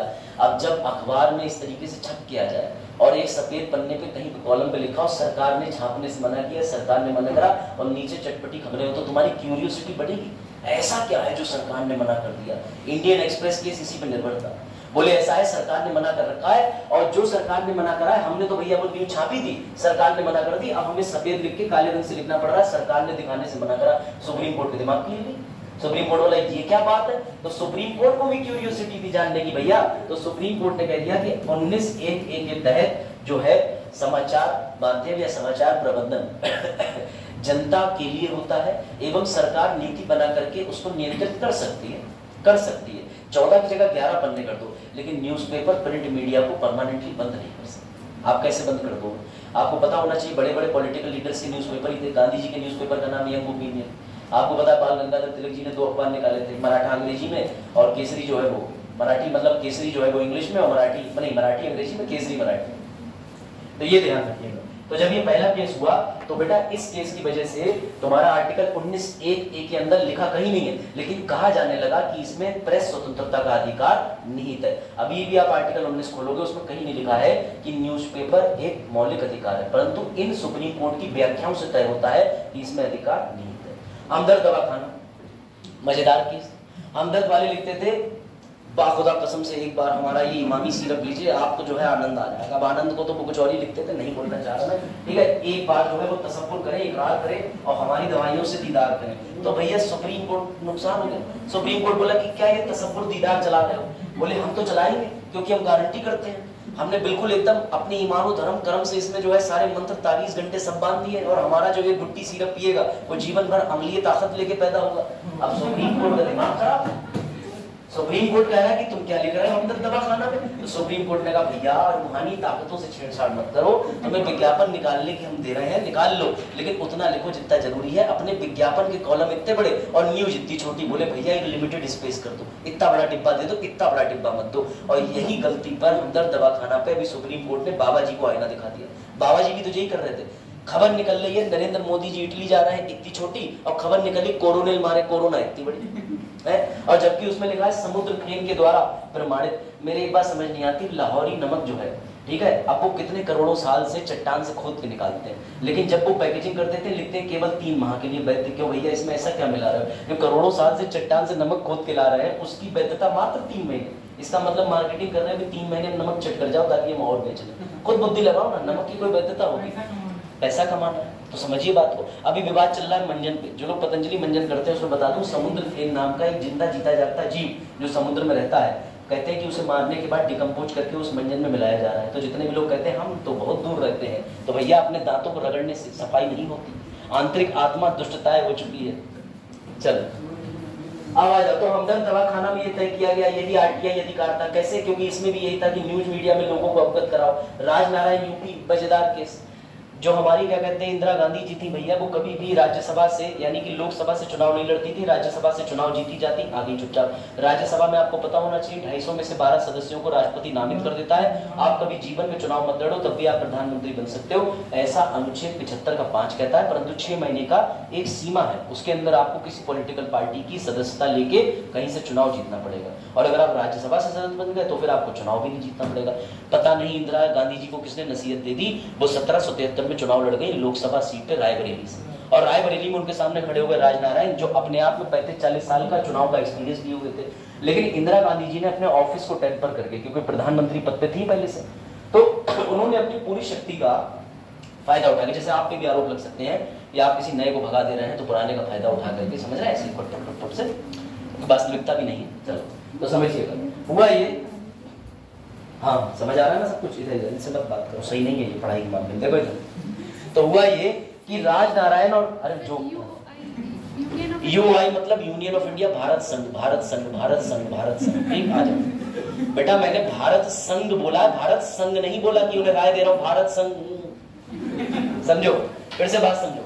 हुआ ये, हाँ अंतिम पल्ले के लेक्चर मजेदार। राजनारायण अभी टाइम है भैया, चलो टाइम चला, आज तक जाना है, बरेली जाना, चलो देखो अभी थैला भी ले खोलना ना, 90 पेन हो गया इसमें करीब करीब, तुम लोग फिर तंज दोगे।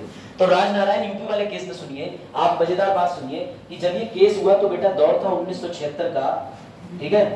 ये क्या खुल गया, वाह, ऊपर से क्रॉस हो जाएगा ये लो, मैसेज करो, लो हट गया भैया, हट गया, हट गया, हट गया। अब आ जाएगा सही, मुझे आता चलाना भाई, मैं 4-5 दिन से चला रहा हूँ, ढंग से चला रहा हूँ। राजनारायण वाले केस में इंदिरा गांधी जी के चुनाव को चैलेंज कर दिया गया, लेकिन चुनाव को चैलेंज करते समय इसमें एक बड़ी बात निकल के आ गई कि किसी ने चुनाव कराया, जनता को जानने का अधिकार है कि नहीं इंदिरा जी को कितने वोट मिले, कैसे मिले, किसने मिले।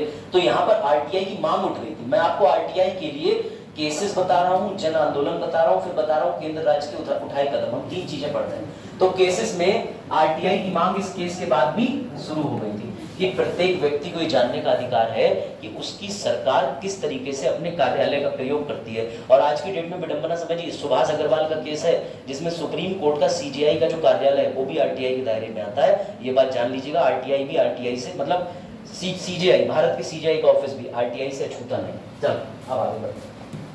एसपी गुप्ता केस, मजेदार केस, ये भी आरटीआई को बढ़ावा देता है। क्यों? क्योंकि इसमें एक प्रश्न पूछ लिया गया था। उस प्रश्न में यह पूछा गया था कि अनुच्छेद 124 में जो सुप्रीम कोर्ट के जजों की नियुक्ति करता है उसमें एक शब्द लिखा है कंसल्टेशन, कंसल्टेशन, परामर्श। इस परामर्श का मतलब क्या है?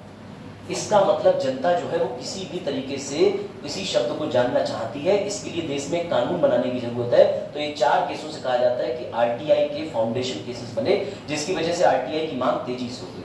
अब असल देखते हैं कि आरटीआई के लिए जन आंदोलन कौन से हुए, तो आओ देखते हैं। फिर गवर्नेंस पे आ जाए थोड़ा सा, इसे कितना पढ़ोगे तुम?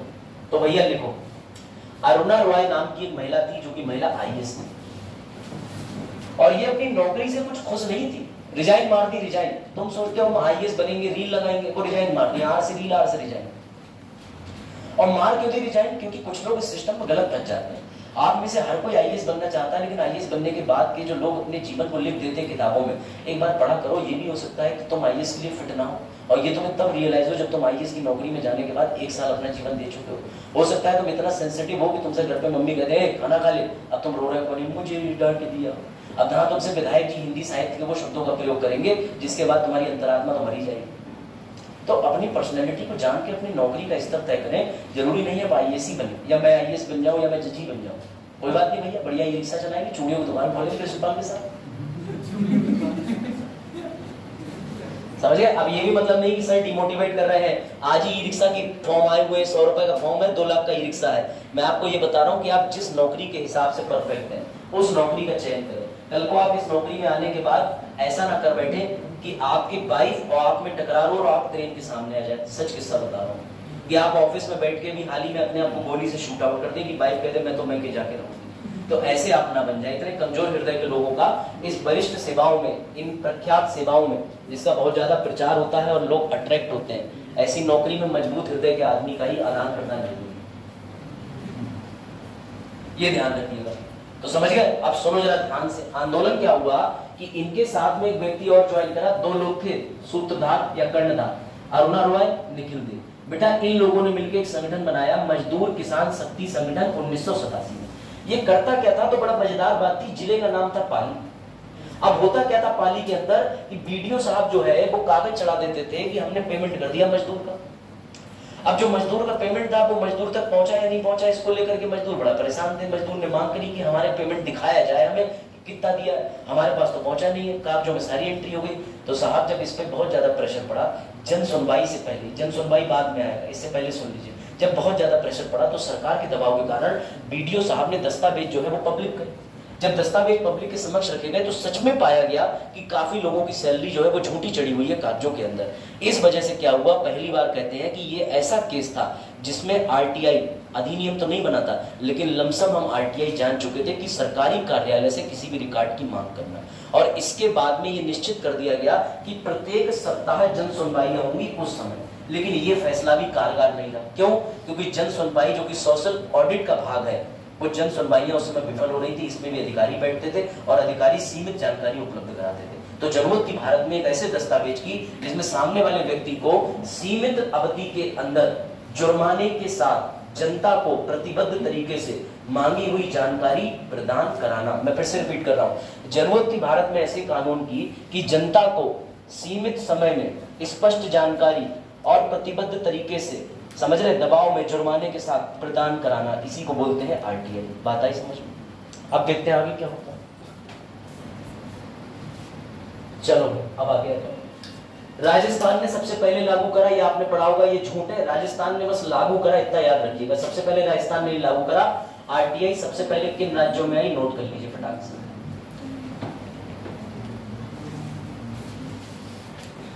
RTI 9 राज्य में आई थी। सबसे पहले तमिलनाडु करुणानिधि की सरकार में 1997 में। इन्हें ये आइडिया अच्छा लगा और इन्होंने कहा आज से जितने भी पब्लिक अथॉरिटी आर्टिकल 12 सभी सरकारी कार्यालय जो है वो जनता के मांगे हुए प्रश्नों का जवाब देंगे, जिसे बोला जाएगा RTI, right to know, right to know to no.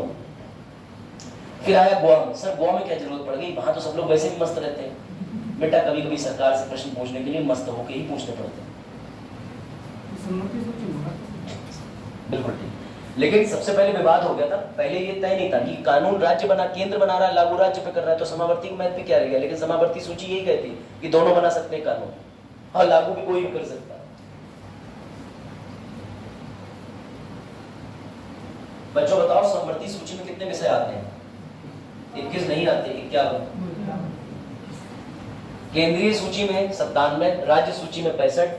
तो ये मोबाइल नंबर याद रखिएगा, 97 65 51। सर 2 नंबर और कम रह गए, वरना चरण मिला नहीं देंगे सामने को, इसलिए 2 नंबर तो मिले थे।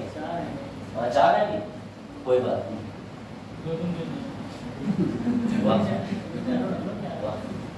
कोई बात नहीं, चरण नंबर पूरा कर लिया।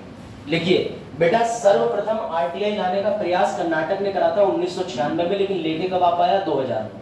लिखो लिखो, फिर RTI से तुम भर चुके हो, ऊब चुके हो। छोटी जानकारी देके आगे बढ़ते हैं। RTI किस पे लागू होती है, किस पे नहीं होती है, PIO क्या होता है, कैसे नियुक्ति होती है, इसमें सरकार का हस्तक्षेप कैसे है, ये सब जान के फिर आगे बढ़ते हैं। फिर गवर्नेंस के टॉपिक पे आते हैं, वो महत्वपूर्ण है। कोचिंग के बारे में भी हम जानकारी दे सकते हैं, समाज कल्याण। हमेशा कोचिंग, कभी भी आप इस बैच में पढ़े थे, RTI लगा दो, हमारे उस बैच के दौरान कितना पैसा सरकार भेजती थी, तब भी मिलेगा। इसमें कोई समय सीमा नहीं है कि अब मैं मान लूं एक बच्ची ने इलाहाबाद की, आपको जान के ताज्जुब होगा, RTI पता क्या लगाई, बोले गांधी जी को राष्ट्रपिता जो है वो कब बोला गया, तो आरटीआई में जवाब आया कि यद्यपि इसकी कोई जो है प्रमाणिकता कहीं पे भी नहीं है कि गांधी जी को जो है भैया राष्ट्रपिता बोला गया, समझ रहे, परंतु हाँ वह यह जो है मिथ्या कह लो या कुछ भी कह लो इतना ज्यादा प्रचलन में आ चुकी है कि अब लोग उन्हें राष्ट्रपिता ही कहते हैं, परंतु किसी ने भी ऑफिशियली ऑन रिकॉर्ड उनको राष्ट्रपिता नहीं बोला था। याद रखिएगा, जब हरिपुरा त्रिपुरा की बात थी और सुभाष चंद्र बोस ने कहा था या क्विट इंडिया मूवमेंट 42 में, तो उन्होंने गांधी जी को बड़े गुस्से में देखा था। जब गांधी जी ने भी कह दिया था ऐड करो या मरो, सीधी सीधी बात है, क्विट इंडिया मूवमेंट के समय, तब उन्होंने बोल दिया था कि आज गांधी जी बहुत गुस्से में है और ये गांधी जी जो है मैंने इनको इस अवस्था में कभी नहीं देखा। तो लोगों ने कुछ किताबों में लिख दिया है कि तब उन्होंने राष्ट्रपिता की उपाधि दी थी, लेकिन दी नहीं।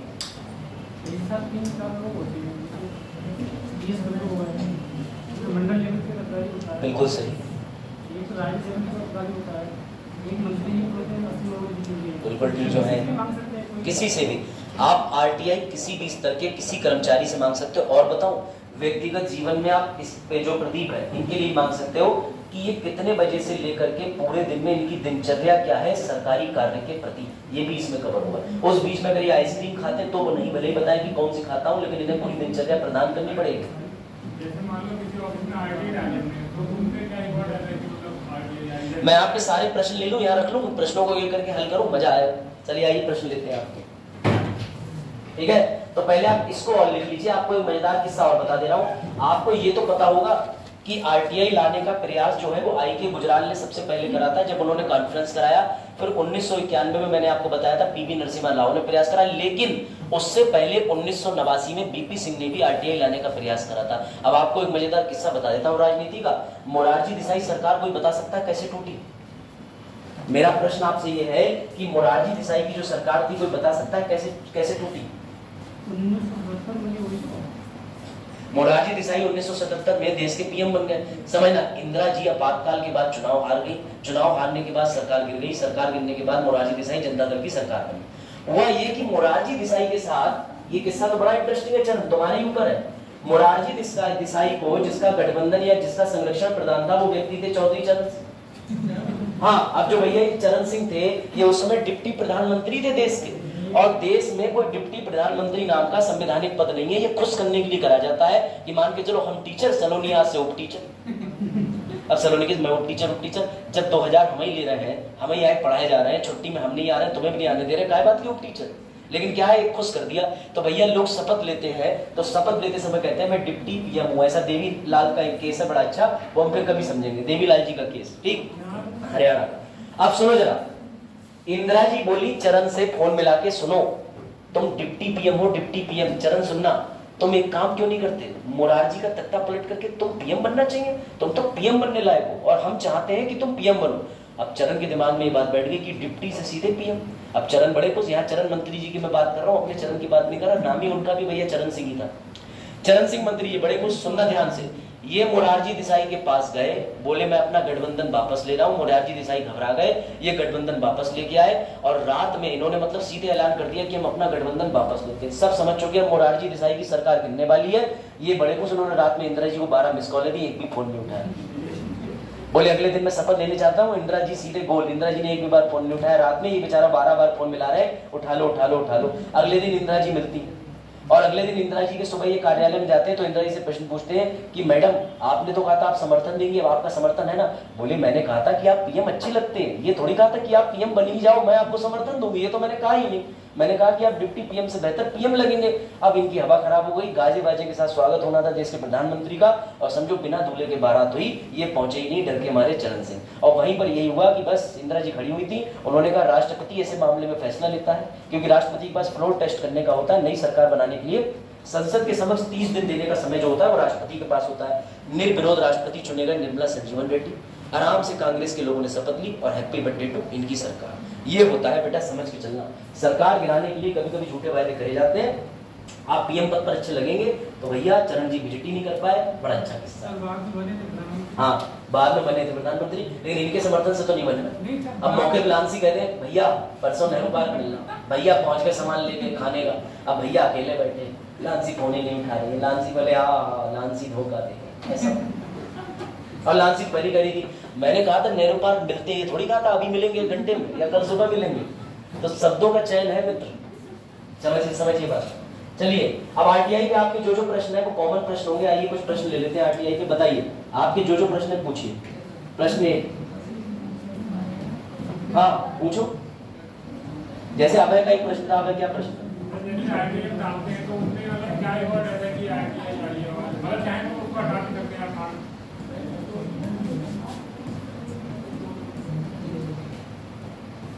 यही तो कि अगर आपने आरटीआई डाली तो क्या वो डिनाई कर सकते हैं, क्या मना कर सकते हैं? और कोई प्रश्न? पहला प्रश्न आ गया आरटीआई के संबंध में, आप लोग बताओ। आरटीआई समझ गए? सरकारी कार्यालय से पूछना। एक भारत में बड़ा ही चर्चित किस्सा है कि एक आदमी था, उसके खेत में कुआं आया। पहले कुएं चलते थे कि कुआं खोदेगा, सरकारी पैसा आया। वो आदमी बड़ा खुश, अब तो पानी की समस्या हो जाएगी दूर, कुआं खोदेगा कुआं खोदेगा।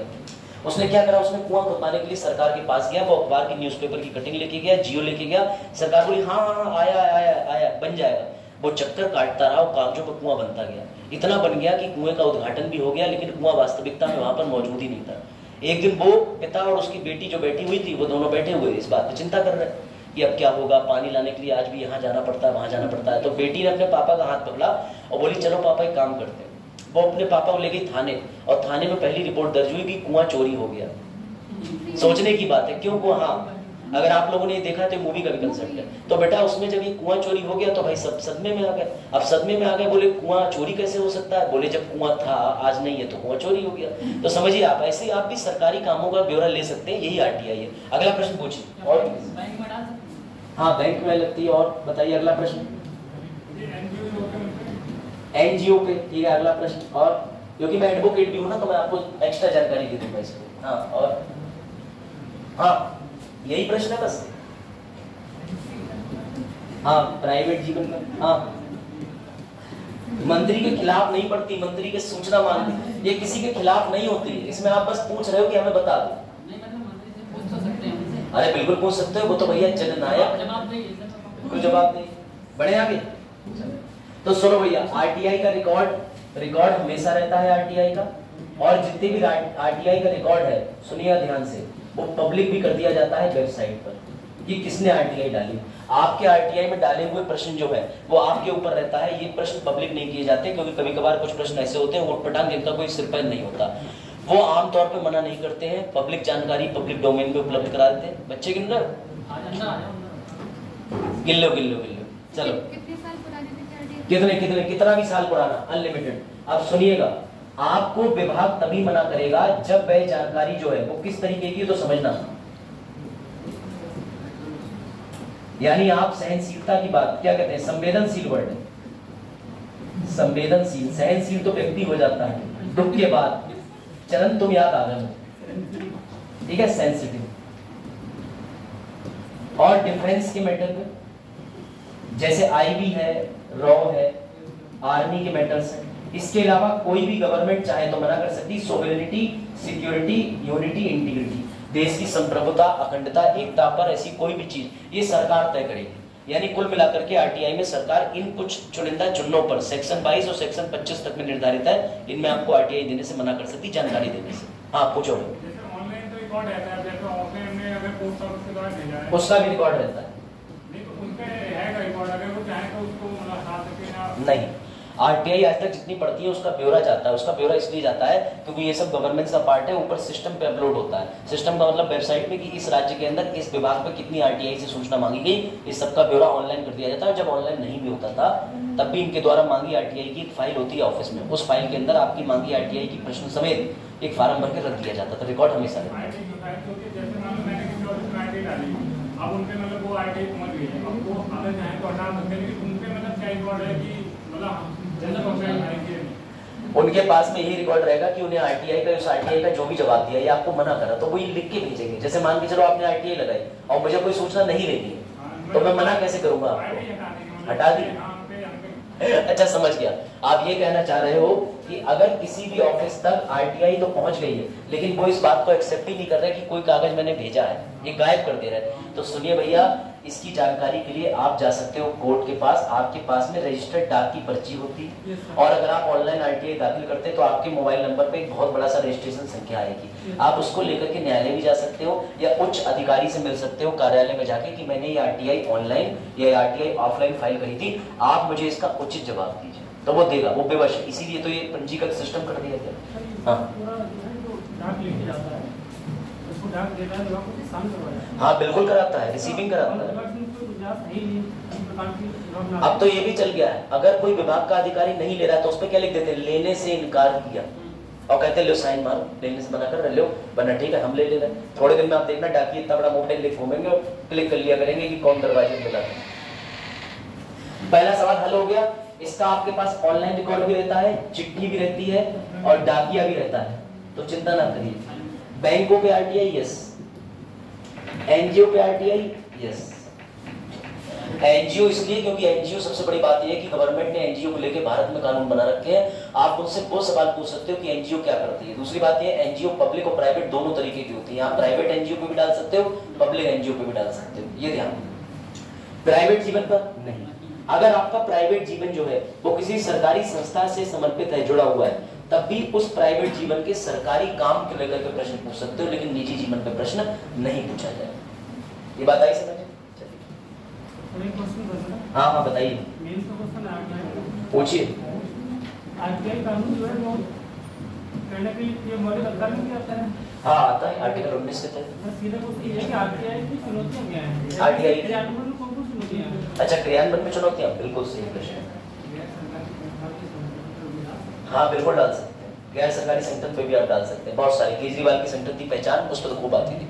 हाँ अब बताइए भाई, आरटीआई को लेकर के चुनौतियां क्या है भारत में, इसके क्रियान्वयन में। क्रियान्वयन का मतलब समझते हैं आप?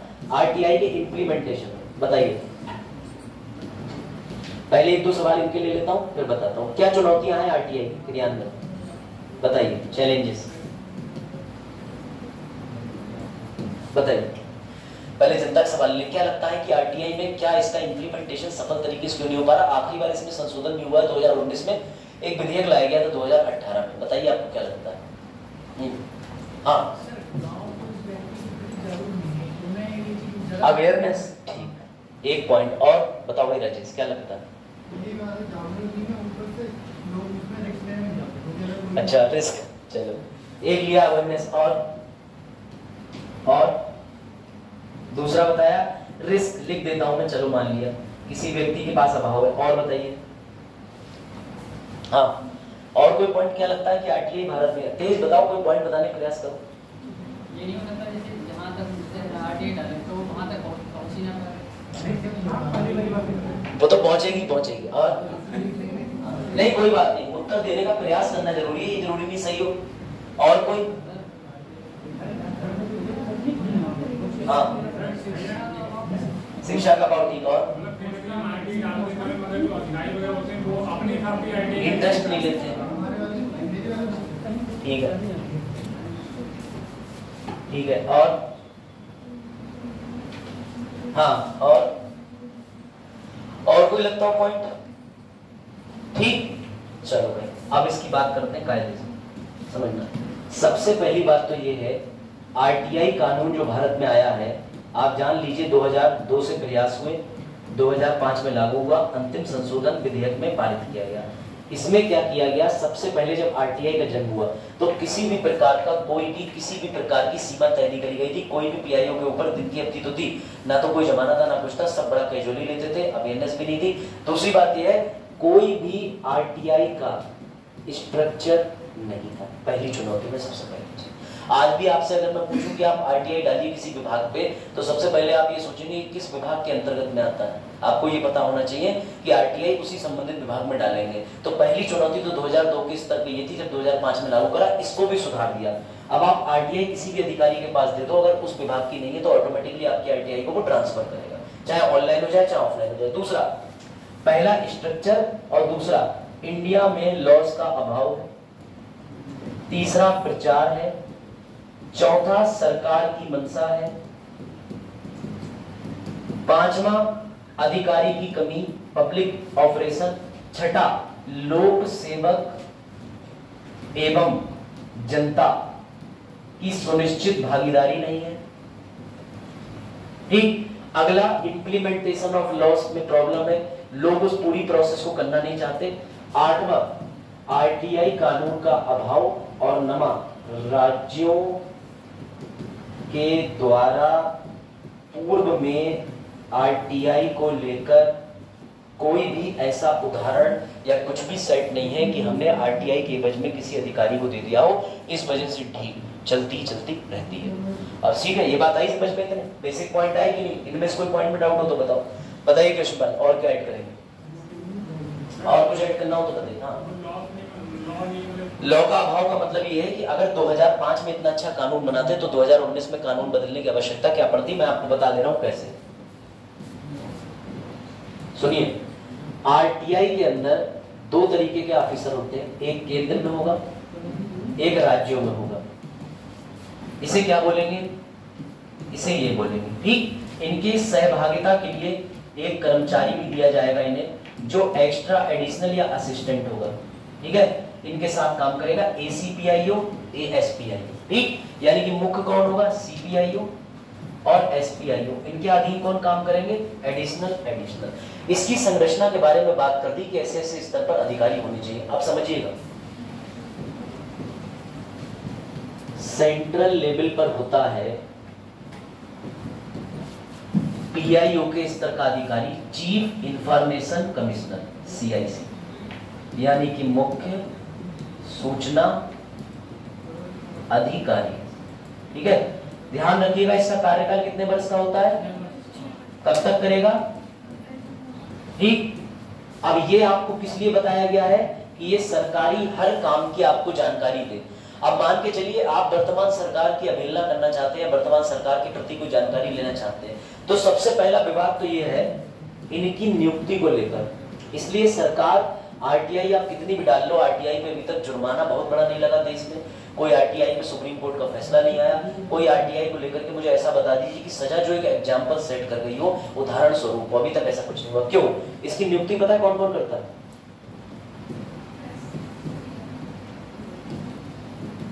ठीक है, विपक्ष का नेता एवं एक केंद्रीय मंत्री, और जिसका चयन भी पता है कौन करेगा? जिसका चयन भी कौन करेंगे? प्रधानमंत्री। इस ऑफिस की सबसे बड़ी कमजोरी ये है, तुम सरकार से सरकार की जानकारी लेना चाहते हो, वो भी उस व्यक्ति से जिसकी नियुक्ति कौन कर रहा है। सबसे बड़ा चैलेंज है, ये स्ट्रक्चर में है ही नहीं। क्यों नहीं है? इसमें जज को बैठा लो, इसमें ऐसे व्यक्ति को बैठा लो जो भारत के अंदर एग्जीक्यूटिव के अंदर, लेजिस्लेटिव के अंदर ना रहो।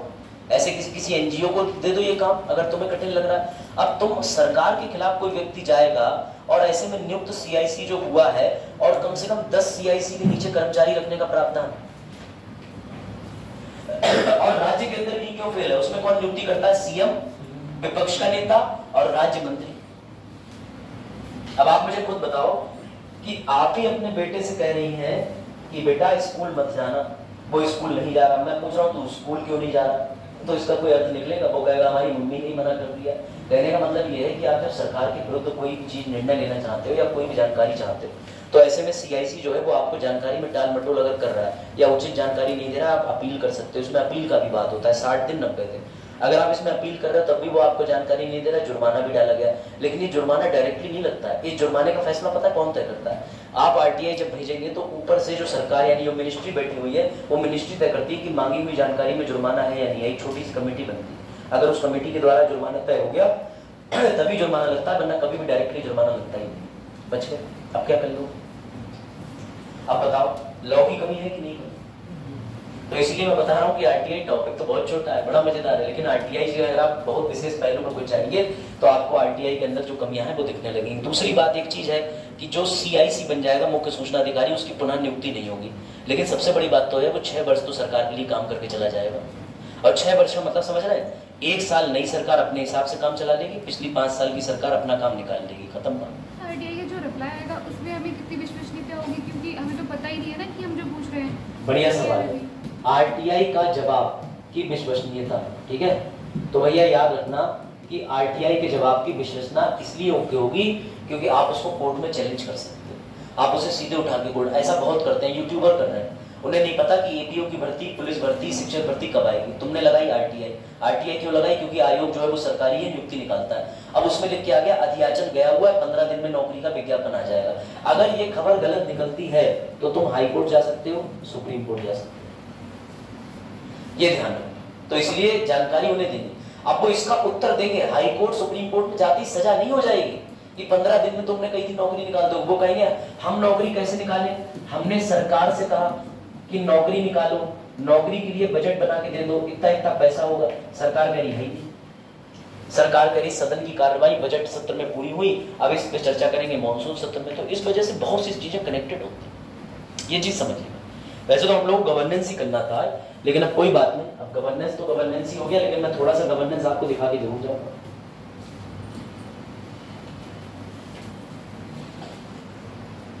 ठीक है, तो आरटीआई के बारे में बस 2 नाम और ध्यान रखिएगा। भारत में इनसे बड़ा कोई आरटीआई की वकालत करने वाला पैदा नहीं हुआ और ऐसा कोई व्यक्ति नहीं हुआ। ये 2 हैं आरटीआई के बड़े स्तंभ धुरंधर। एमसी मेहता का नाम हर वकील ने सुना है, कोई ऐसा नहीं जो एमसी मेहता को ना जानता हो। और दूसरे हैं एचडी सोराय। सर ये एचडीआई सोराय कौन है? इनकी कॉमन कॉज नाम की संस्था है, ये सिविल सोसाइटी मूवमेंट चलाते हैं। सर ये क्या होता है? समाज के अंदर कुछ गलत हो रहा है तो कुछ ऐसी एनजीओ ऐसी संगठन होते हैं जो उसके प्रति आवाज उठाते हैं। ये हम तब पढ़ेंगे जब हम दबाव समूह पढ़ेंगे, इसी गवर्नेंस के अंदर एक टॉपिक आएगा। बात आई समझ में? इन्होंने सरकार पर दबाव डाला, बिल लाने की बात करी, बीजेपी सरकार आई, बीजेपी सरकार रुक ही नहीं पाई। क्यों? बीजेपी सरकार आई, बहुत तेजी से गई, 1998 में आई, 2004 में चली गई। इसने प्रयास करे थे, विधेयक लाए, लोकसभा में विधेयक पारित हो गया, राज्यसभा के अंदर विधेयक इनका पारित ही नहीं हुआ। और मुबारक हो, उसके बाद कांग्रेस सरकार आती है 2004 में, और उस समय एक बड़ा वाकया देखने को मिलता है कि सब सोच रहे थे कौन बनेगी देश में? सोनिया गांधी पीएम बनेगी, सोनिया गांधी पीएम बनेगी। लेकिन सोनिया गांधी जी ने कहा कि मैं उसे पीएम बनाऊंगी जो मनमोहन सिंह होगा, मतलब जो मनमोहन सिंह होंगे। ठीक है, तो भैया इन्होंने जो है क्या चुना? एक ऐसे व्यक्ति के हाथ में सत्ता दे दी जिस व्यक्ति को लोग कहते कटाक्ष कितना भी कर ले, बट ये सफल और अपने आप में एक बेमिसाल व्यक्ति थे। इन्होंने भारत में क्या लागू कर दी? आरटीआई। तो आरटीआई सरकार जो है, अगर कभी भी कहे वर्तमान सरकार की हम लेके आए थे, तो तुरंत कह देना 2005 में तुम्हारी सरकार नहीं। चलो अब इससे ज्यादा आरटीआई में आपको ये है, इसको एक बार देख लीजिएगा। 6 अध्याय हैं, 31 धारा है। 2007 में प्रयास हुआ था पूरी तरीके से विधि बनाने का, 19 में संशोधन हुआ, जजमेंट सुप्रीम कोर्ट के द्वारा। ये मैं आपको आगे बढ़ाऊंगा कि किस पे डाल सकते हैं आरटीआई, किस पे नहीं। ये धाराएं हैं। सूचना सेक्शन 2, सेक्शन 2 धारा 2, मतलब धारा 2 मतलब उसमें क्या आई थी? धारा 2 ने लिख के आई।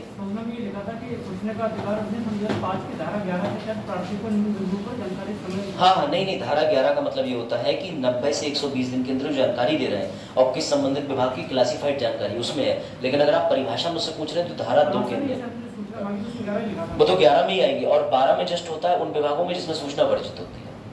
ठीक है, ये ध्यान रखना।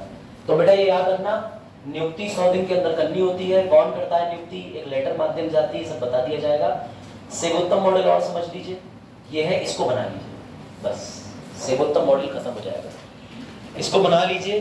कॉम्प्लिकेटेड लग रहा होगा, दिमाग के ऊपर जा रहा होगा, लेकिन क्या करें, ये चर्चा का ही विषय है और इसमें मुख्य प्रश्नों पर ही चर्चा होनी चाहिए। कायदा तो यही है गवर्नेंस का, क्योंकि गवर्नेंस का प्रीलिम्स को कोई भूमिका नहीं। ई गवर्नेंस का आज पढ़ाना तो गवर्नेंस ही था, लेकिन आरटीआई की इतनी अच्छी विस्तृत चर्चा हो गई कि मजा आ गया। बेटा लिख लो ये समोसा। समोसा का मतलब ये होता है कि सेवोत्तम मॉडल होता है। एक संस्था अपना नागरिक पत्र बनाएगी, नागरिक चार्टर बनाएगी, उसके बाद उस नागरिक चार्टर के तहत जब भी गुणवत्ता में सुधार करना है उसमें वर्णन करेगी। अगर समस्या आएगी तो वो अपने चार्टर में जोड़ देगी। ये साइकिल है, मैं इसे समझा देता हूं, इसको समझ लीजिए फिर आप समझ जाएंगे। देखिए मैंने कहा मैं ये दूंगा, ये दूंगा, ये दूंगा, प्लस प्लस प्लस। उसके बाद में देते देते या तो गुणवत्ता सुधर जाएगी, बढ़िया बात है, सुधरती रहेगी, और अगर नहीं सुधरी तो उसके लिए क्या आ जाएगी? शिकायत आ जाएगी। शिकायत के बाद वापस से मैं उसको कहाँ जोड़ दूंगा? नागरिक पत्र में। फिर सुधार करूंगा, फिर शिकायत आएगी, फिर यही चलेगा। इसी को सेवा उत्तम मॉडल कहते हैं। सेवा में उत्कृष्टता लाना, सेवा को उत्तम करना, सेवा को बेहतर करना, सेवा में सुधार करना, इसी को कहते हैं बच्चों सेवोत्तम मॉडल।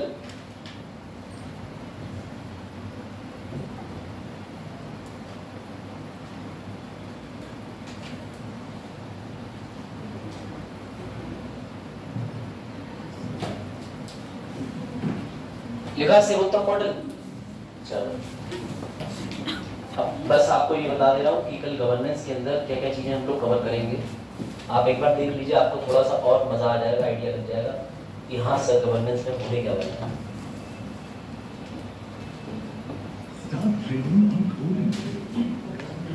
ये विज्ञापन राष्ट्र हित में नहीं है, ये नशा लगा रहा है ना ट्रेडिंग का। ईगो की भी क्लास नहीं है जो इसे जस्टिफाई करते हो। ये ऐप हटवानी पड़ेगी। इस ऐप में विज्ञापन आ रहा है, अभी तो शुद्ध विज्ञापन आ रहा है, फिर जो है विशुद्ध विज्ञापन आ रहा है।